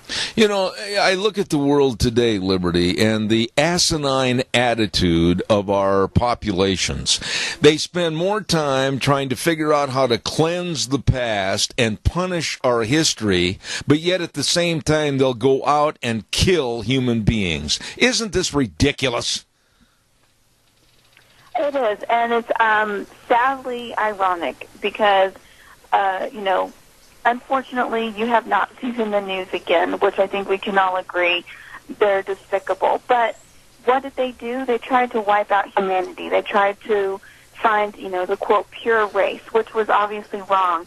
And here we have people wiping out babies with disabilities or that might have Down syndrome before they're even born. Is it really that different? And I don't think enough people are willing to ask that question, but that's what we need to be asking ourselves. And, the same evils are just going to occur again and again in the world, and we have it again right here. Eugenics and people that aren't perfect, so to speak, by society's standards are being wiped out. Liberty, we've never met, but I just want to say how much I appreciate you and your writing for the stream and really taking on an issue that I compliment you. You did an excellent job. Liberty McCarter, please come back in the future. You do excellent work. Well, thanks, Zeb. I will, and we'll keep talking about these important issues. I love it. Absolutely. Thank you so much. God bless you for your time and your effort. Thank you. You know, this article that she wrote is absolutely excellent, and she made a statement right there that I guess we could all kind of fit into somewhat. We're not perfect. We all have our little frailties. We all have our little black marks. We all maybe aren't just the way that certain people want us to be. But we're individuals that are trying to live a God-given life and do the best we can. And when I hear about these purists that want to regulate who lives and who dies, believe me, you're seeing and listening to a fighting madman. This kind of lunacy has got to stop. It's time for our weather. Our weather brought to you by Phillips, Oaks, Goodwin, Crane, and Company. The best of CPAs providing accounting services to the Mini-Cassia area for well over 50 years. Absolutely the best of tax return preparation, tax planning, financial preparation, financial statement preparation, I should say, retirement planning, and so much more. They really, really know and care. Let me tell you, great group. I mean, Todd Phillips, Rob Oaks, and Mitch Goodwin, Lyden Crane. Lyden's a good friend of ours. I'll guarantee you offices in Burley and Rupert. Please contact them today. They can and will help you, your family, and your business. Phillips, Oaks, Goodwin, Crane, and Company. Right now, here's Scotty with the weather. Still sunny, maybe a chance of showers, and then sunning up again. Good morning, I am Scotty Cameron with your Zeb of the Ranch weather forecast setting in for Gina Jameson. For today, expecting some sunshine. Highs are going to be around 92. Then tonight, partly cloudy with a low of 59. Those clouds moving in tomorrow, giving us about a 20% chance of showers, looking for a high of 86. That chance of showers is going to continue on into tomorrow night with a slight chance of thunderstorms. Lows around 57. Then it'll start sunning up. Coming up on Thursday, mostly sunny, high of 86. Thursday night, partly cloudy, a low of 56. And for Friday, mostly sunny and a high of 86. That's your 7th Ranch weather forecast. I'm Scotty Cameron. Thanks, Scotty, and brought to you by Phillips, Oaks, Goodwin, Crane, and Company, CPAs, providing accounting services to the Mini-Cassia area, like I said, for over 50 years. They are the best in Burley and Rupert. You know, think about it. Maybe you had a Down syndrome baby. Maybe you had a child with a physical impairment. And then all of a sudden, you've got this eugenics crowd, and maybe a government. It's happened in the past. Well, we're going to purge all those that are not going to be contributing members to our society. We will line them up and get rid of them next Wednesday at 1 o'clock. I would be one of those. I'm not perfect. I've got a lot of physical impairments. But why is my life any less valuable than yours?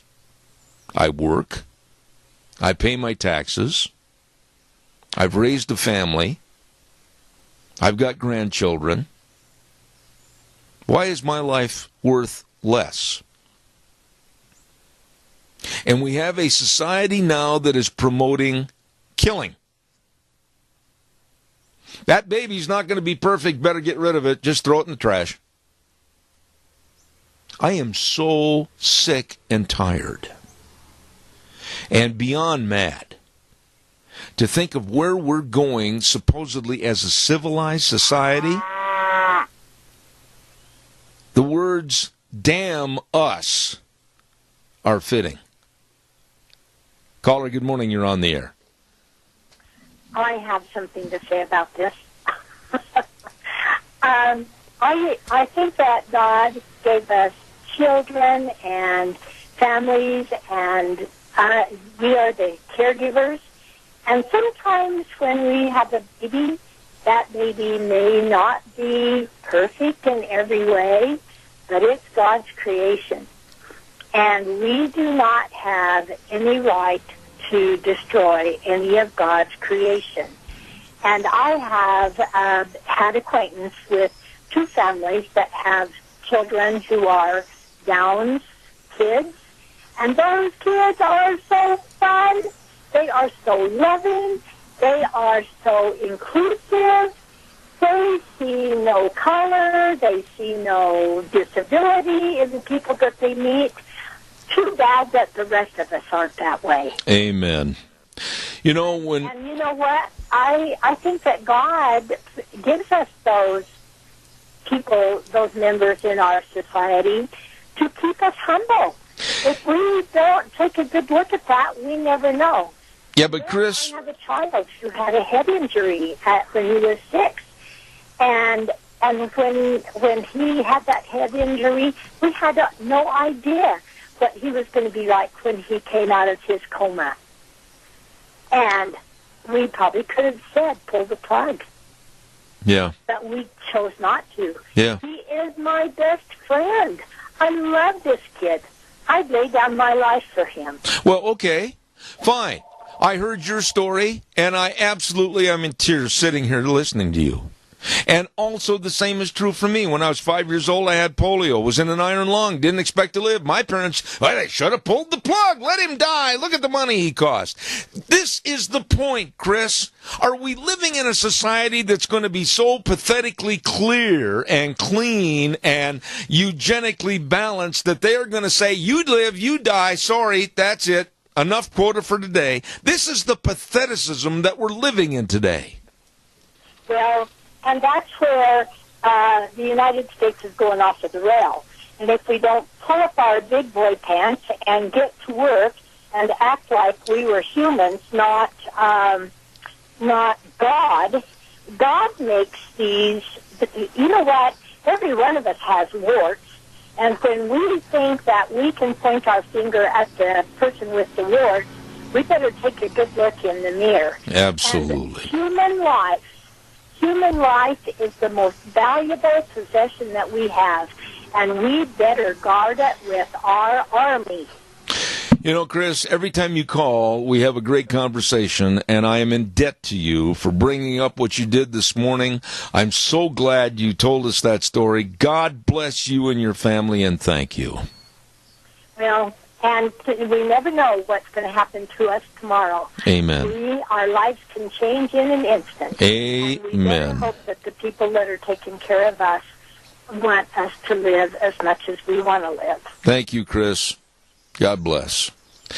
You know, I absolutely thank her. I thank Liberty McCarter, and I really want you to think about that. Are we going into such a purist, civilized society that ultimately somebody like up in Iceland, you live, you die. No complaints. That's the way it is. How cold. When you take God out of a society, that's what you end up with. And it's becoming stronger here. We're going to take a break and run to the news. I'll be back with Dr. History in about 7 minutes.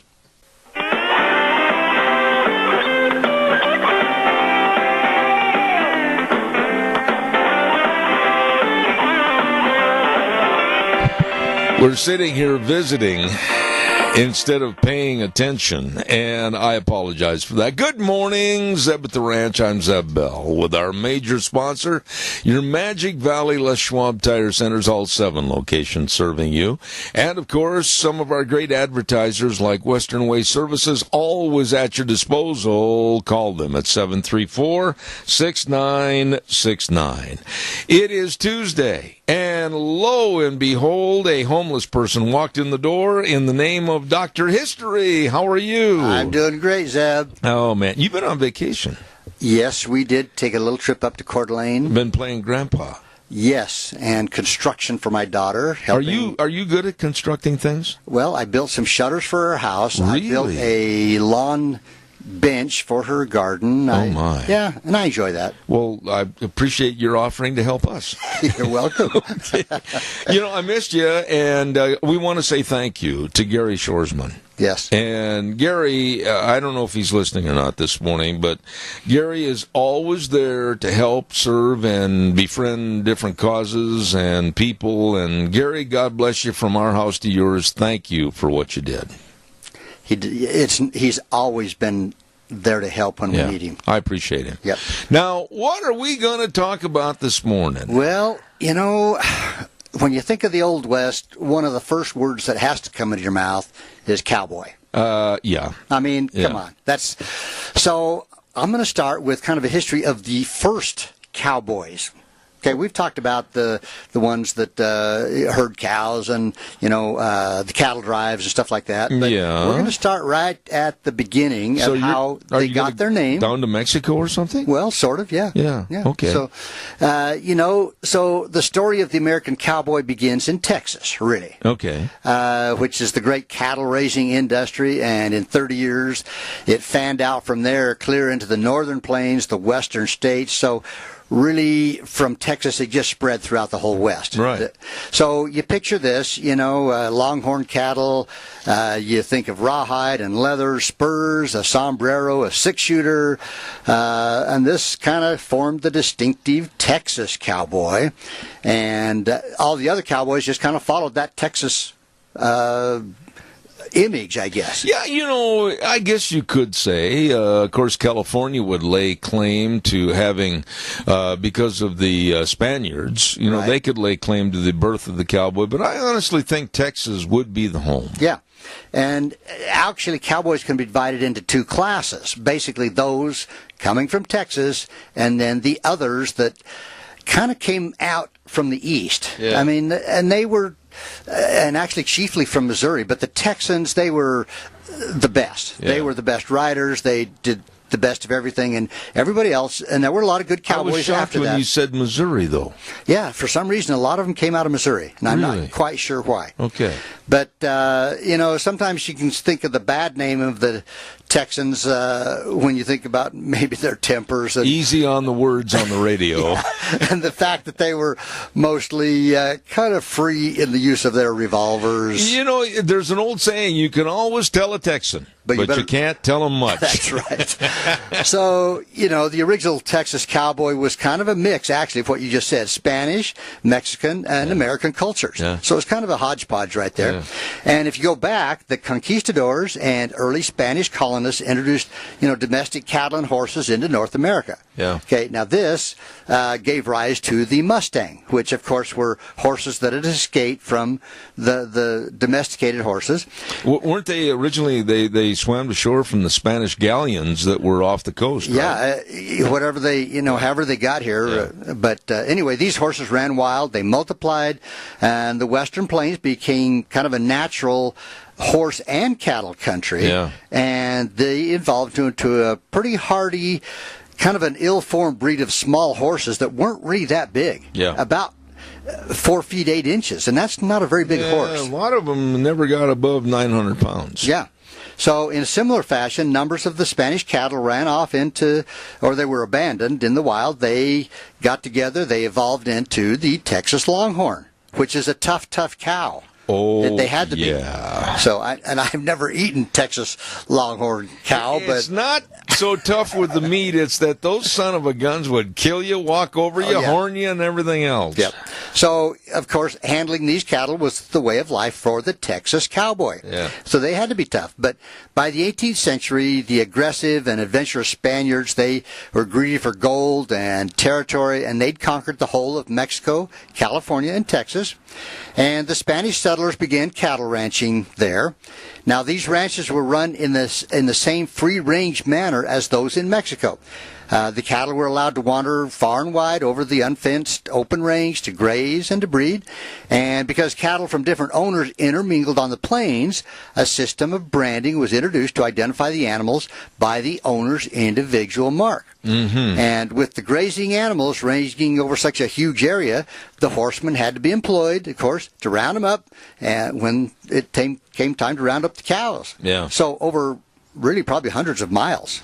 Oh, easy, yeah, especially when you get down in that South Texas area by San Antonio and Brownsville and all huge. that area. So, anyway, so the Spanish ranchers recruited the cowboy and some Indians to look after the herds, and these were pretty tough cow herders, and they were called vaqueros, from the Spanish word for cow. And then, do you know what the derivative was for our word for that? I think I'm going to get to that. Okay. So, but over the years, they developed the traditional skills and the know-how in managing cattle from horseback. They roped the animals with their lariata, which, of course, is the lariat, which is a rawhide rope.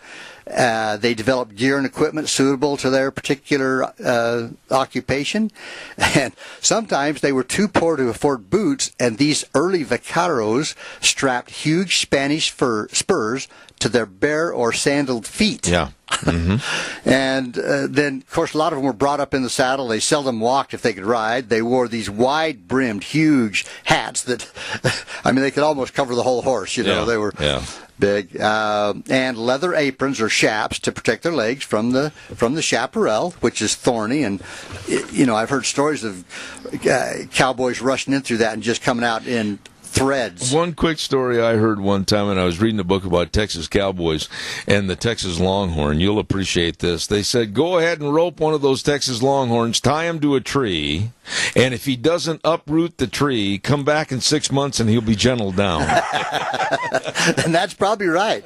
There's a lot of stories about the cattle drives, But anyway, in 1803, the United States purchased this great tract of land from France, and the size of the United States almost doubled by the middle of the century. Streams of wagon trains were rolling west from the Mississippi, carrying settlers to the far wilderness, and so the winning of the West had begun. Yeah. So now in 1820, there's a guy by the name of Moses Austin, and he was granted permission by the Spanish authorities to establish a colony of 300 Anglo-American families in the pretty much uninhabited land of Texas. There wasn't much there. No, he was, oh boy, I better not jump ahead on you, but wasn't he the father of Stephen Austin? Yes. Now, Moses Austin died, but before he could carry out his plans, and his son, Stephen, completed the task, settling the families on the rich farm and pasture land along the banks of the Colorado. When Mexico freed herself of the Spanish yoke in 1821, Texas then came under Mexican rule. Right. And we're going to pursue that. Oh, yeah. Well, in those early years, Stephen Austin was basically the undisputed leader of this growing colony, being a lawmaker, a chief judge, a military commander, and he dealt with the Indians. He encouraged industry and promoted commerce with the U.S. and stimulated a steady flow of Anglo-American immigrants into Texas. Wasn't he kind of the main man that everybody had to see if they wanted to try to buy land and move in there? He was kind of the head of a, so to speak, almost a country in a way. But the settlers were in constant conflict with the Indians, mainly the Kiowa and the Comanche, which the Comanche were especially the hardest to deal with. But Austin hired a band of horsemen to range over the country to scout the movements of the hostile Indians, and this duty gave rise to the Texas Rangers. Ah, yes. And we've done a story on them. Yep. But alarmed at the growing numbers of Anglos settling in Texas, the Mexican government tried to stop the tide in about 1830, and this action gave rise to the Texas War of Independence. Mm-hmm. And you know where we're headed with this. Alamo. Yeah, the new Texans brought with them the industry that characterized the frontier of the Americans. But from the outset, the Texans assumed kind of a, and this is maybe not a good thing, but kind of a racial superiority over the Mexicans. There was a hatred there. Yeah. Yeah, there was a hatred there. But in return, the Mexicans referred to the Anglos as gringos. Yeah. As kind of an uncomplimentary name derived from the Spanish word griego for Greek, meaning a foreigner who spoke Greek. Yeah. So that's where that came from. But anyway, this compelled the rebellious Texans to respect Mexican law and government. It was made extremely difficult because of the colony's isolation from the national capital of Mexico City. But there was another problem, too, that a lot of the gringos that went into that country, they married into Mexican families, and so they had both sides of the fence right there, and this really created a lot of problems. Exactly. Now, Stephen Austin actually was imprisoned by the Mexicans for a year and released in 1835. Now, later that year, the Texans rose in revolt, and Austin was called upon to command this small volunteer army, and he led a successful campaign against San Antonio. Right. But February 1836, the Mexican army, 5,000 strong, commanded by General Santa Anna. Here we go. President of Mexico entered San Antonio and, of course, laid siege to the fortified mission of the Alamo. And it was held by a garrison of some 180 men, which included, of course, James Boy, Davy Crockett. And, of course, these valiant defenders gave fierce resistance, and they managed to hold out for 13 days until they were crushed by the final assault at dawn on 6th of March. Right. All the defenders fought to the death. The Mexicans, however, had won a victory, but they suffered 1,500 casualties. Yeah, it was something. Yeah. And it caused one of Santa Anna's generals to remark, another such victory and we're ruined. Yeah. And to my listeners out there, our listeners, if you go back a few weeks, there's a story we told about the coward at the Alamo. Kind of lets you know that there was one guy that did get away, sort of. Yeah. Anyway, now the Texan vengeance. But you know who the real coward of the Alamo was? Who's the real that? Santa Anna himself. Yeah. Now, Texan vengeance came 46 days after the fall of the Alamo when General Sam Houston, with an army of less than 800 volunteers, defeated Santa Anna and his army of 1,300 at San Jacinto. Yep. And we did that story just a couple of weeks ago. You did an excellent job. Now, before joining the battle, Houston exhorted his men. He said, "Some of us may be killed, some must be killed. But soldiers, remember the Alamo, the Alamo, the Alamo." And the Texans fought with such ferocity that they completely routed the Mexicans in a matter of minutes. Yep. They killed 600 while losing only 8. Now, this stunning triumph freed Texas from Mexican rule, and a republic was declared in October 1836 with Sam Houston as its president. And the one thing we've talked about, Zeb, the Battle of San Jacinto gave us probably another third of the United States, clear up into Mexico, or Nevada, Arizona, Montana, Utah.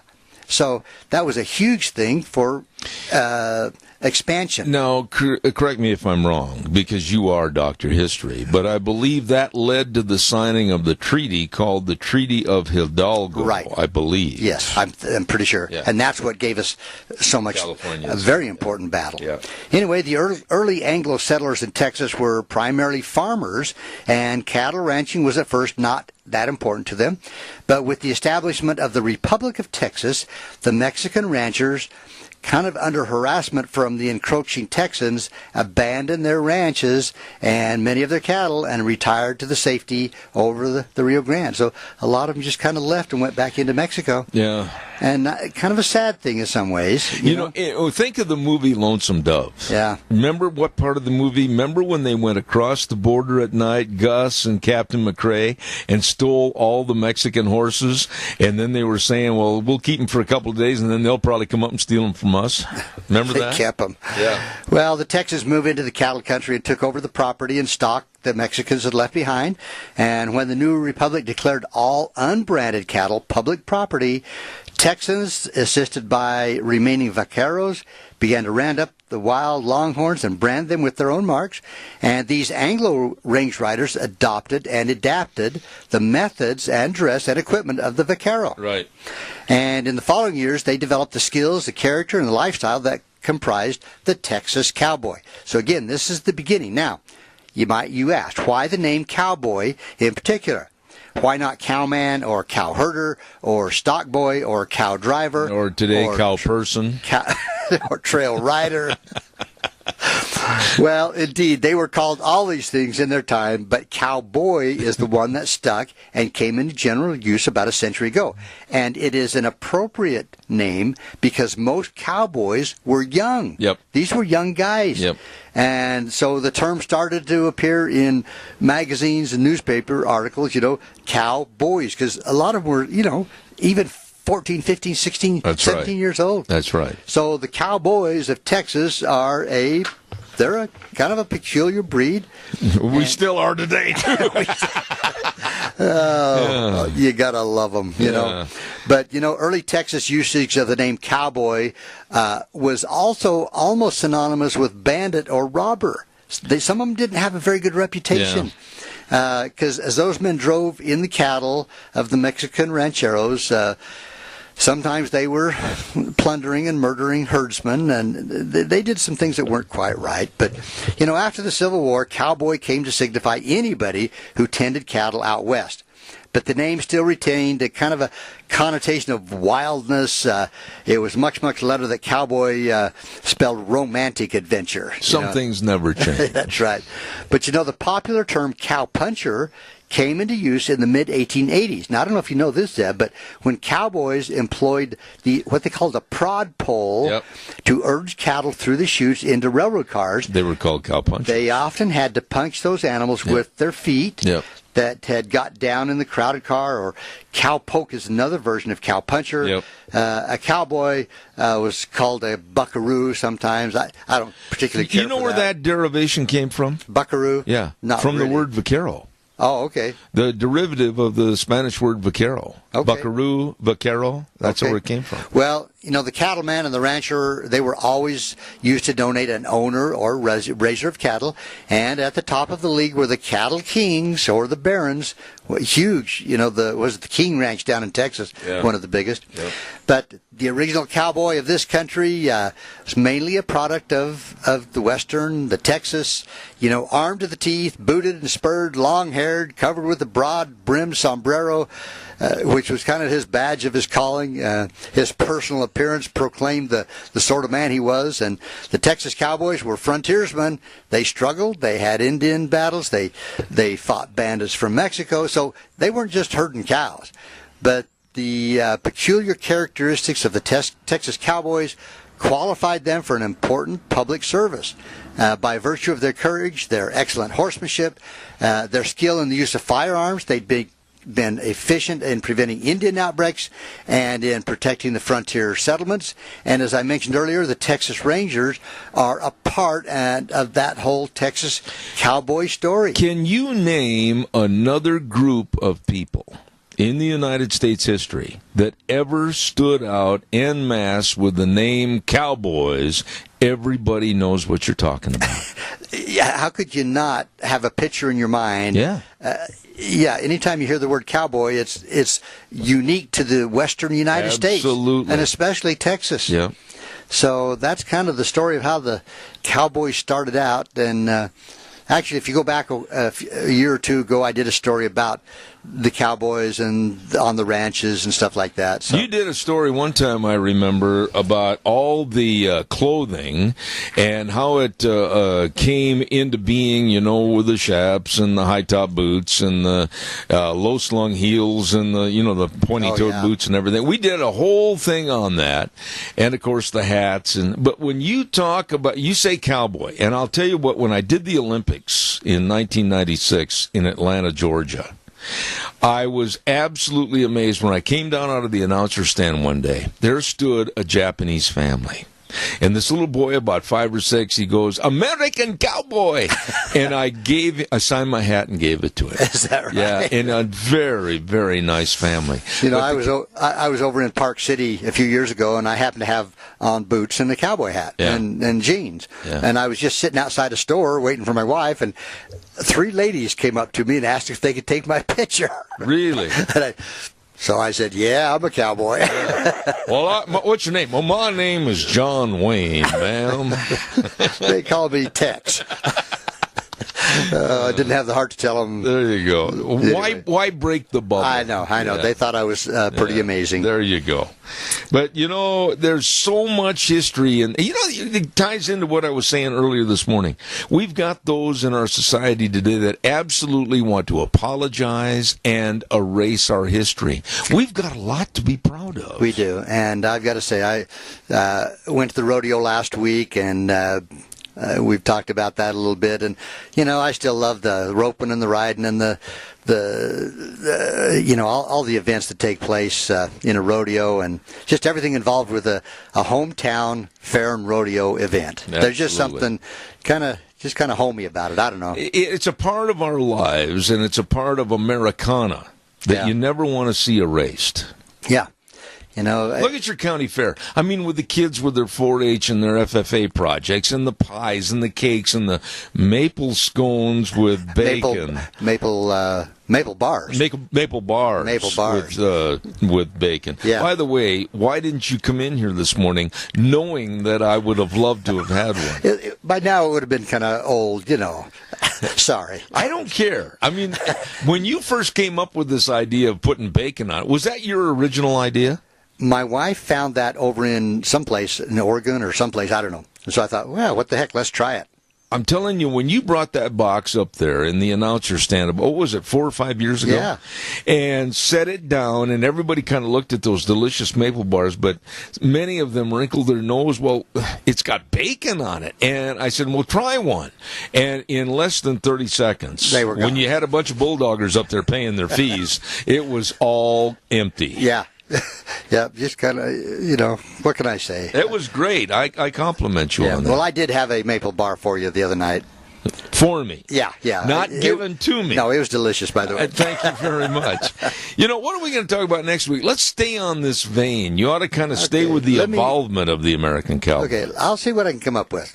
I got a great book here called Cowboys. I think I have a copy of that book someplace. It's got some great pictures of Charlie Russell's paintings. Russell and Remington, all these guys. Man. Yeah. See that? Yeah.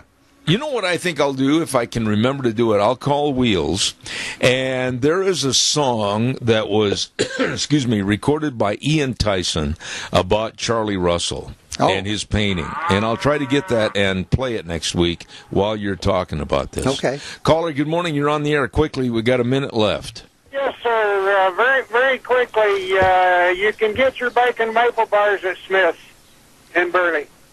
Well, tell them to get them ready. Thank you. I'll be over there. I'll stop at Smith's and get them. Ooh, that sounds good. That does. You want to go buy a dozen, and I'll go eat them. Figured you would. Yeah, thank you. Excellent job, Ken. Thanks, it's good to have you back. Good to be here. Yeah, man, you're the best. Dr. History right here on Zeb at the Ranch. We're going to take a little break, send it back over to Wheels, and we'll come back with our next guest, Dr. Herb London. Don't miss it. Going to be very interesting. And now, back to Zeb at the Ranch on AM 1230 KBAR. To reach Zeb, call 436-2244 or toll free 1-866-927-4587. And now, here is Zeb Bell. And welcome back. And before I go any further, I want to remind you on Thursdays we have a segment on our program that talks all about education and with Cassia County School Days. And we'd like to thank the lovely Debbie Critchfield for lining up all of our guests. And we also want to thank the two sponsors that bring you that segment on Thursdays at 10:10. First of all, A Child's World at 1308 Overland in Burley. They've got all the new fall dresses over there. They've got all the baby clothing, all the furniture. They've got it all. Puzzles, games, toys for you and your family at A Child's World. 1308 Overland in Burley. And also our thanks to the Ambulatory Surgery Center for your outpatient surgeries, such as life-saving colonoscopies, carpal tunnel surgery, much, much more. They can save you money. Call them today at 677-8888. They're located at 1344 Highland Avenue, Suite E in Burley.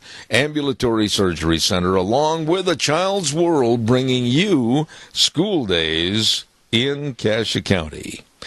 Right now, we're going to go to the phone line, and a man that's been on our program before, president of the London Center for Policy Research and the author of his book, Leading from Behind, the Obama Doctrine and the U.S. Retreat from International Affairs, Dr. Herb London. Good morning, sir. How are you? Good morning. How are you? I'm excellent, and I'm anxious to hear what you thought, and I listened to the speech in its entirety last night about Donald Trump and his plans and strategy for Afghanistan. The floor is yours. Go ahead. Well, look, it is a risky plan, but I think the right direction for the president.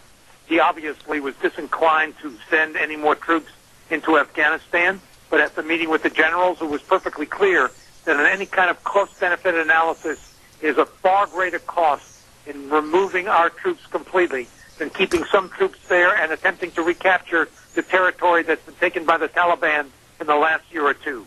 So I do think that it's the right strategy, the right time, and of course the president also made it clear that the terms of engagement will change. That is, we're no longer going to fight with Marcus of Queensberry rules.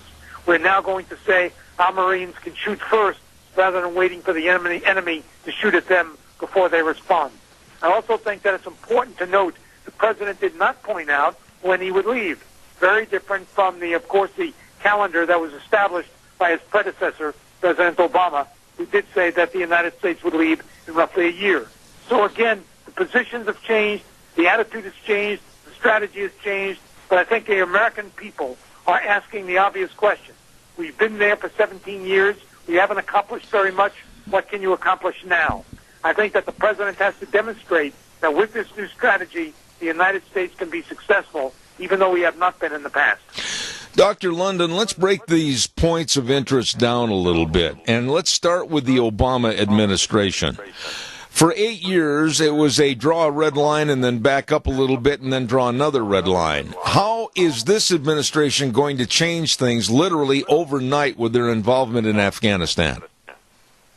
Well, I don't think it's going to happen overnight, but I do think that the use of deploying our troops differently is very important. One of the things you have to remember, it was very clear from the outset that Obama was not committed to Afghanistan. He started there with 100,000 troops. We brought it down to 8,000. So it's very clear that the redeployment of American forces back to the United States clearly indicated that he was not committed to Afghanistan.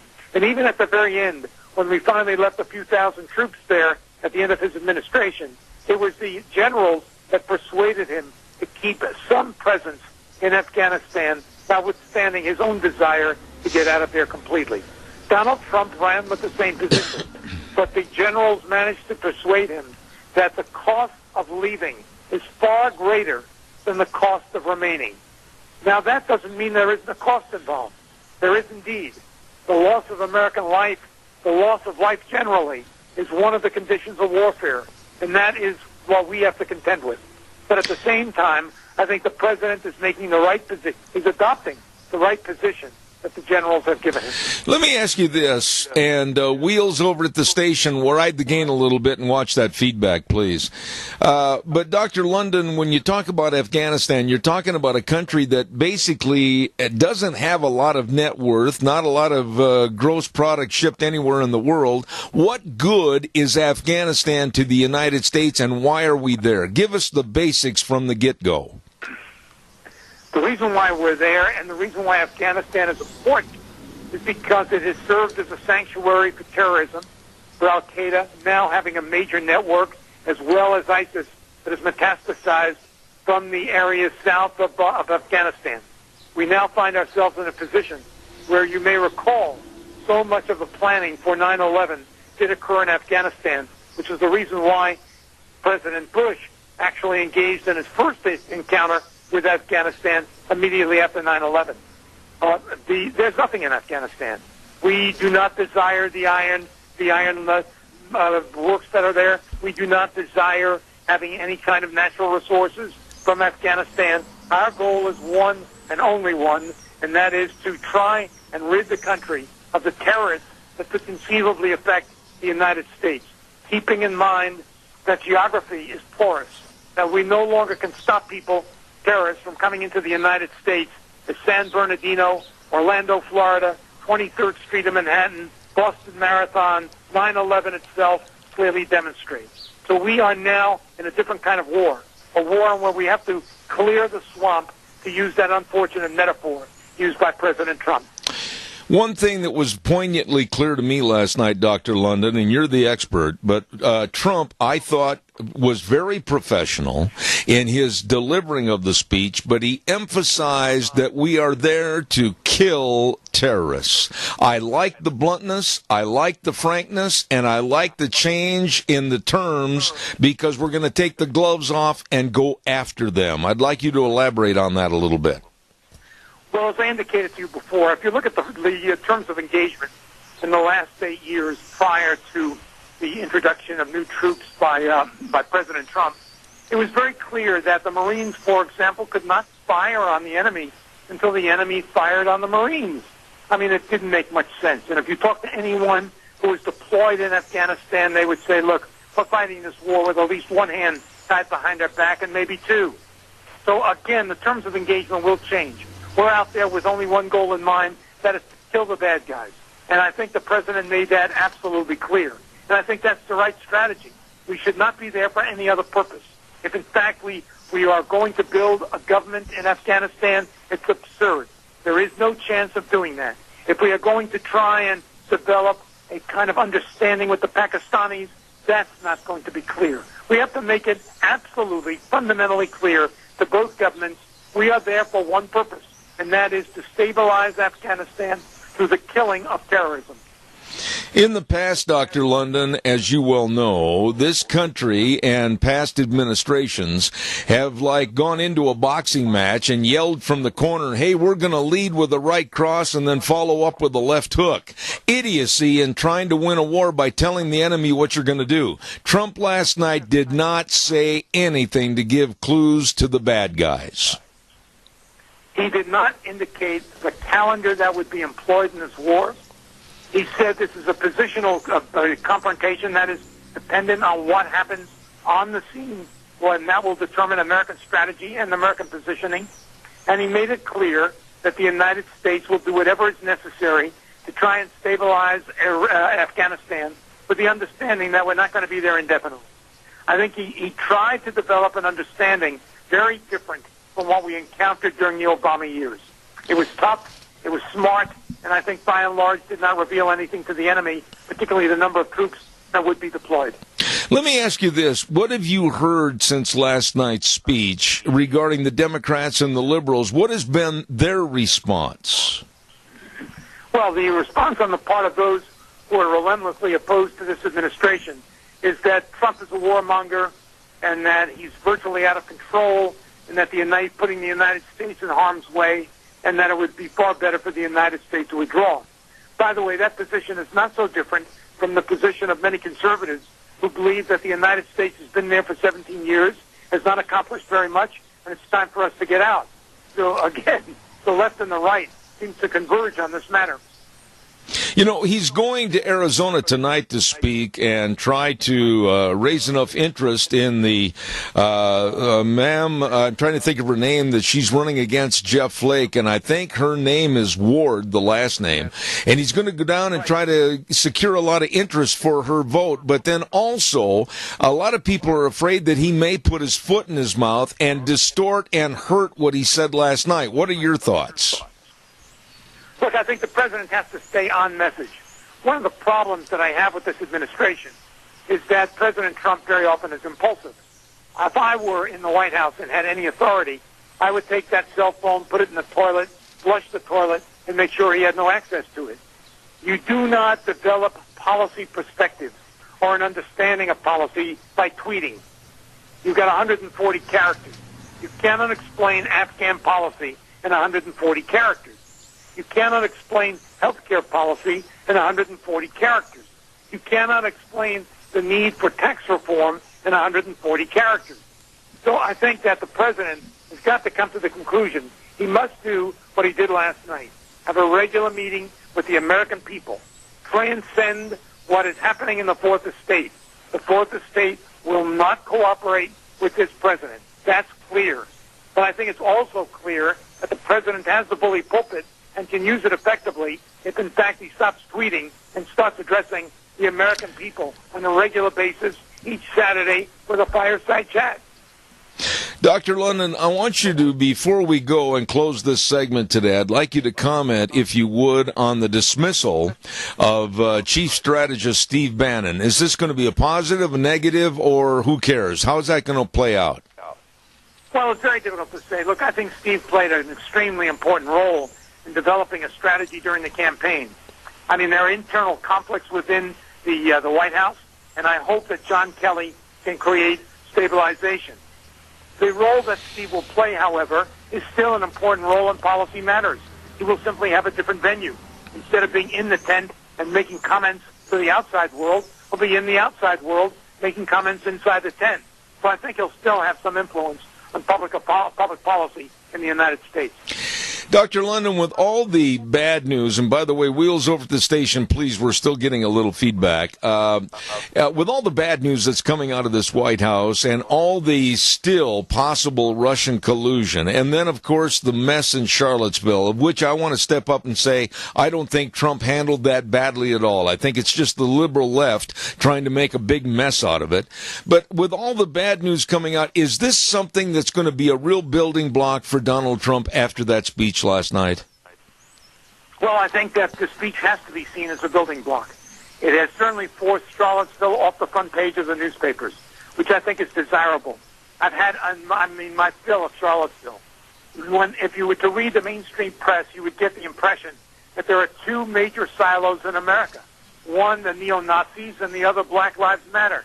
Now, they, in the aggregate, represent 0.0001 of the American population.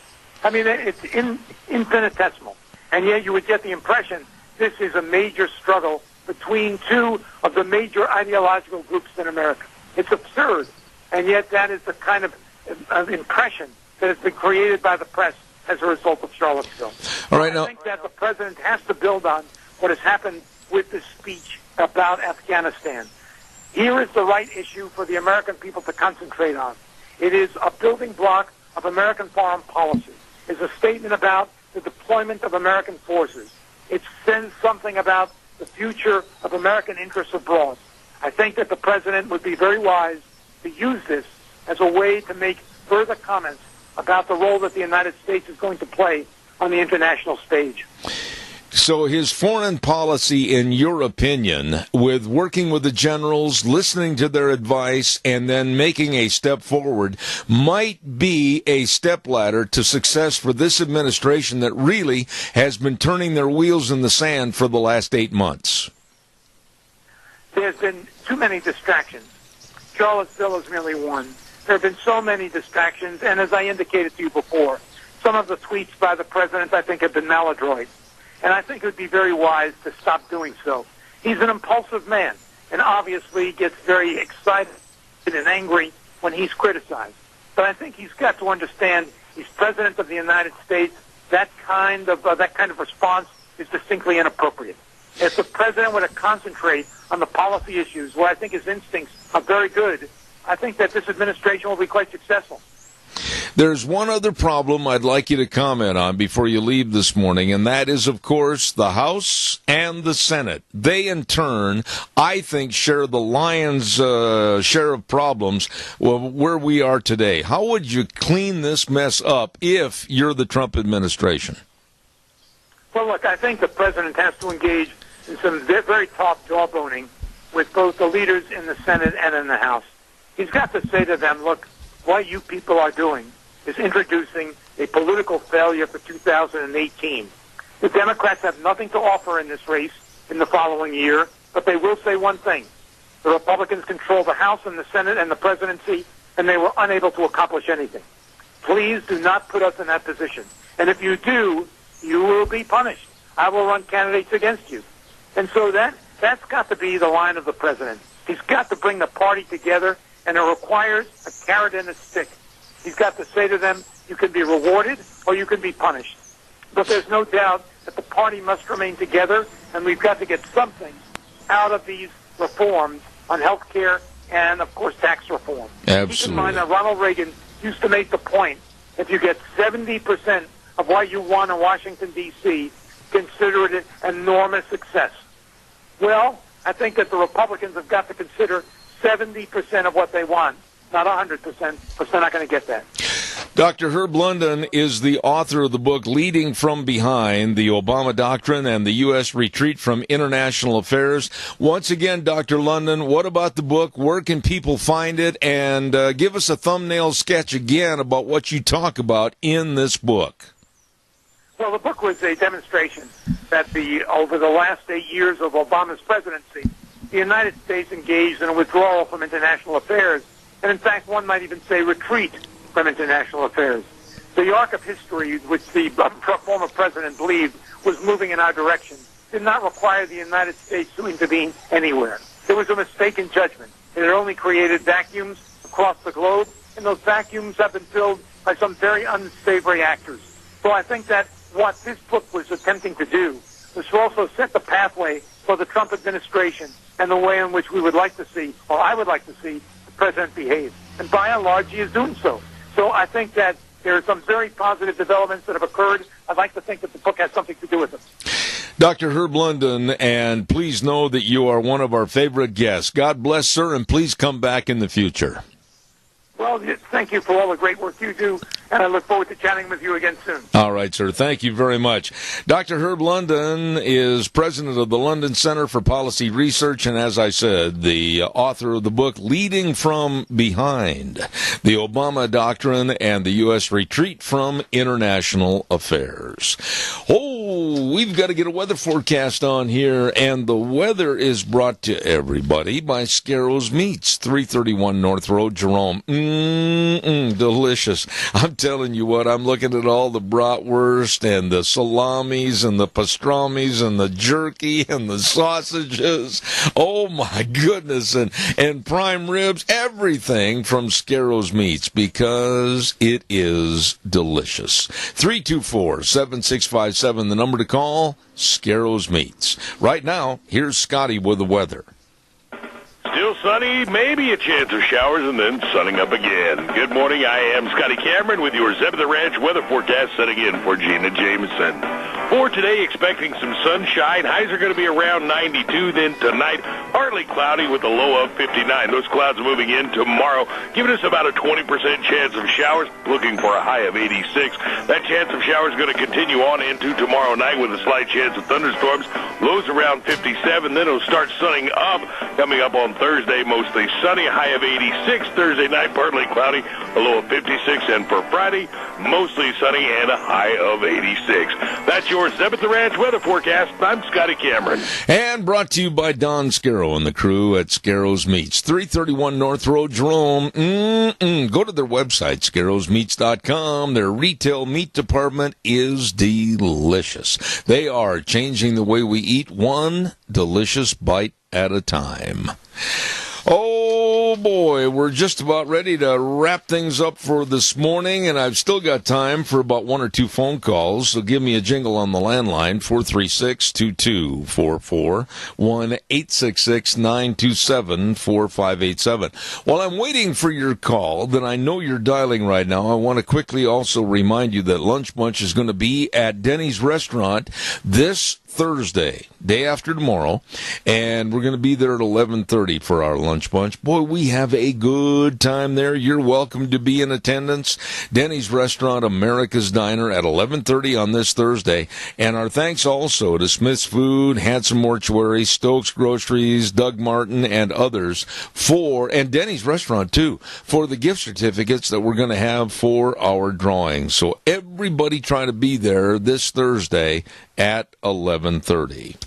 One of the stories I didn't get a chance to get into this morning, and it just absolutely is one of the most disgusting things for me, a football fan, is last night in a preseason, I should say, game between the Cleveland Browns and the New York Giants, 12 members of the Cleveland Browns decided to really lower themselves in status, and I think hurt the NFL and hurt the Cleveland Browns management when they took a knee and sat down during the national anthem. And I got to thinking about how proud, and I underline that word, how proud their grandparents, their parents, and maybe even some of their children are because of their actions. This is despicable. A country that affords these players to pursue the dreams of a childhood game and turn it into a professional career. And they are making millions of dollars. They are afforded the opportunity to not only with the game go on after the game, maybe to become broadcasters, maybe to get into some kind of work with the various teams, whatever. It's opening up a lot of opportunities for them. And how do they thank this great country? They sit down and ignore and basically shun our national anthem. It is no wonder why the NFL is suffering with a lack of people wanting to tune in and watch the games, because they're sick of the anti-American feeling that's being portrayed by some of these so-called prima donna athletes. And I want to, caller, I'll be right there, but I want to make this statement. You know that I'm a real big, hardcore Green Bay Packer fan. If at any time one of the Packers decides that they're going to take a knee or sit down during the anthem, I will condemn them the same as I do any other team on this program. This has got to stop. America is the land of opportunity, and you can succeed if you try here in America. Caller, good morning. You're on the air. Kind of sad. How long are people going to continue to buy tickets and support those guys? I don't understand why we support them at all. Well, that's a good question. And they're going to be the Communist Football League. Why don't they become called the Communist Football League, not the National Football League?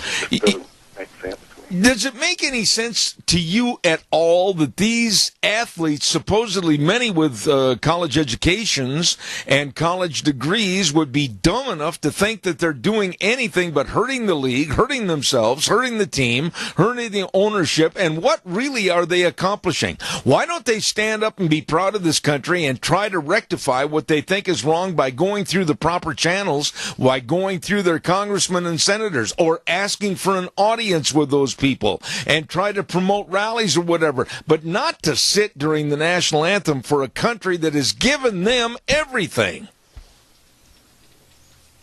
Makes no sense to me. It should all be taken away from them, and they should. Here's the biggest thing I've got for anybody out there.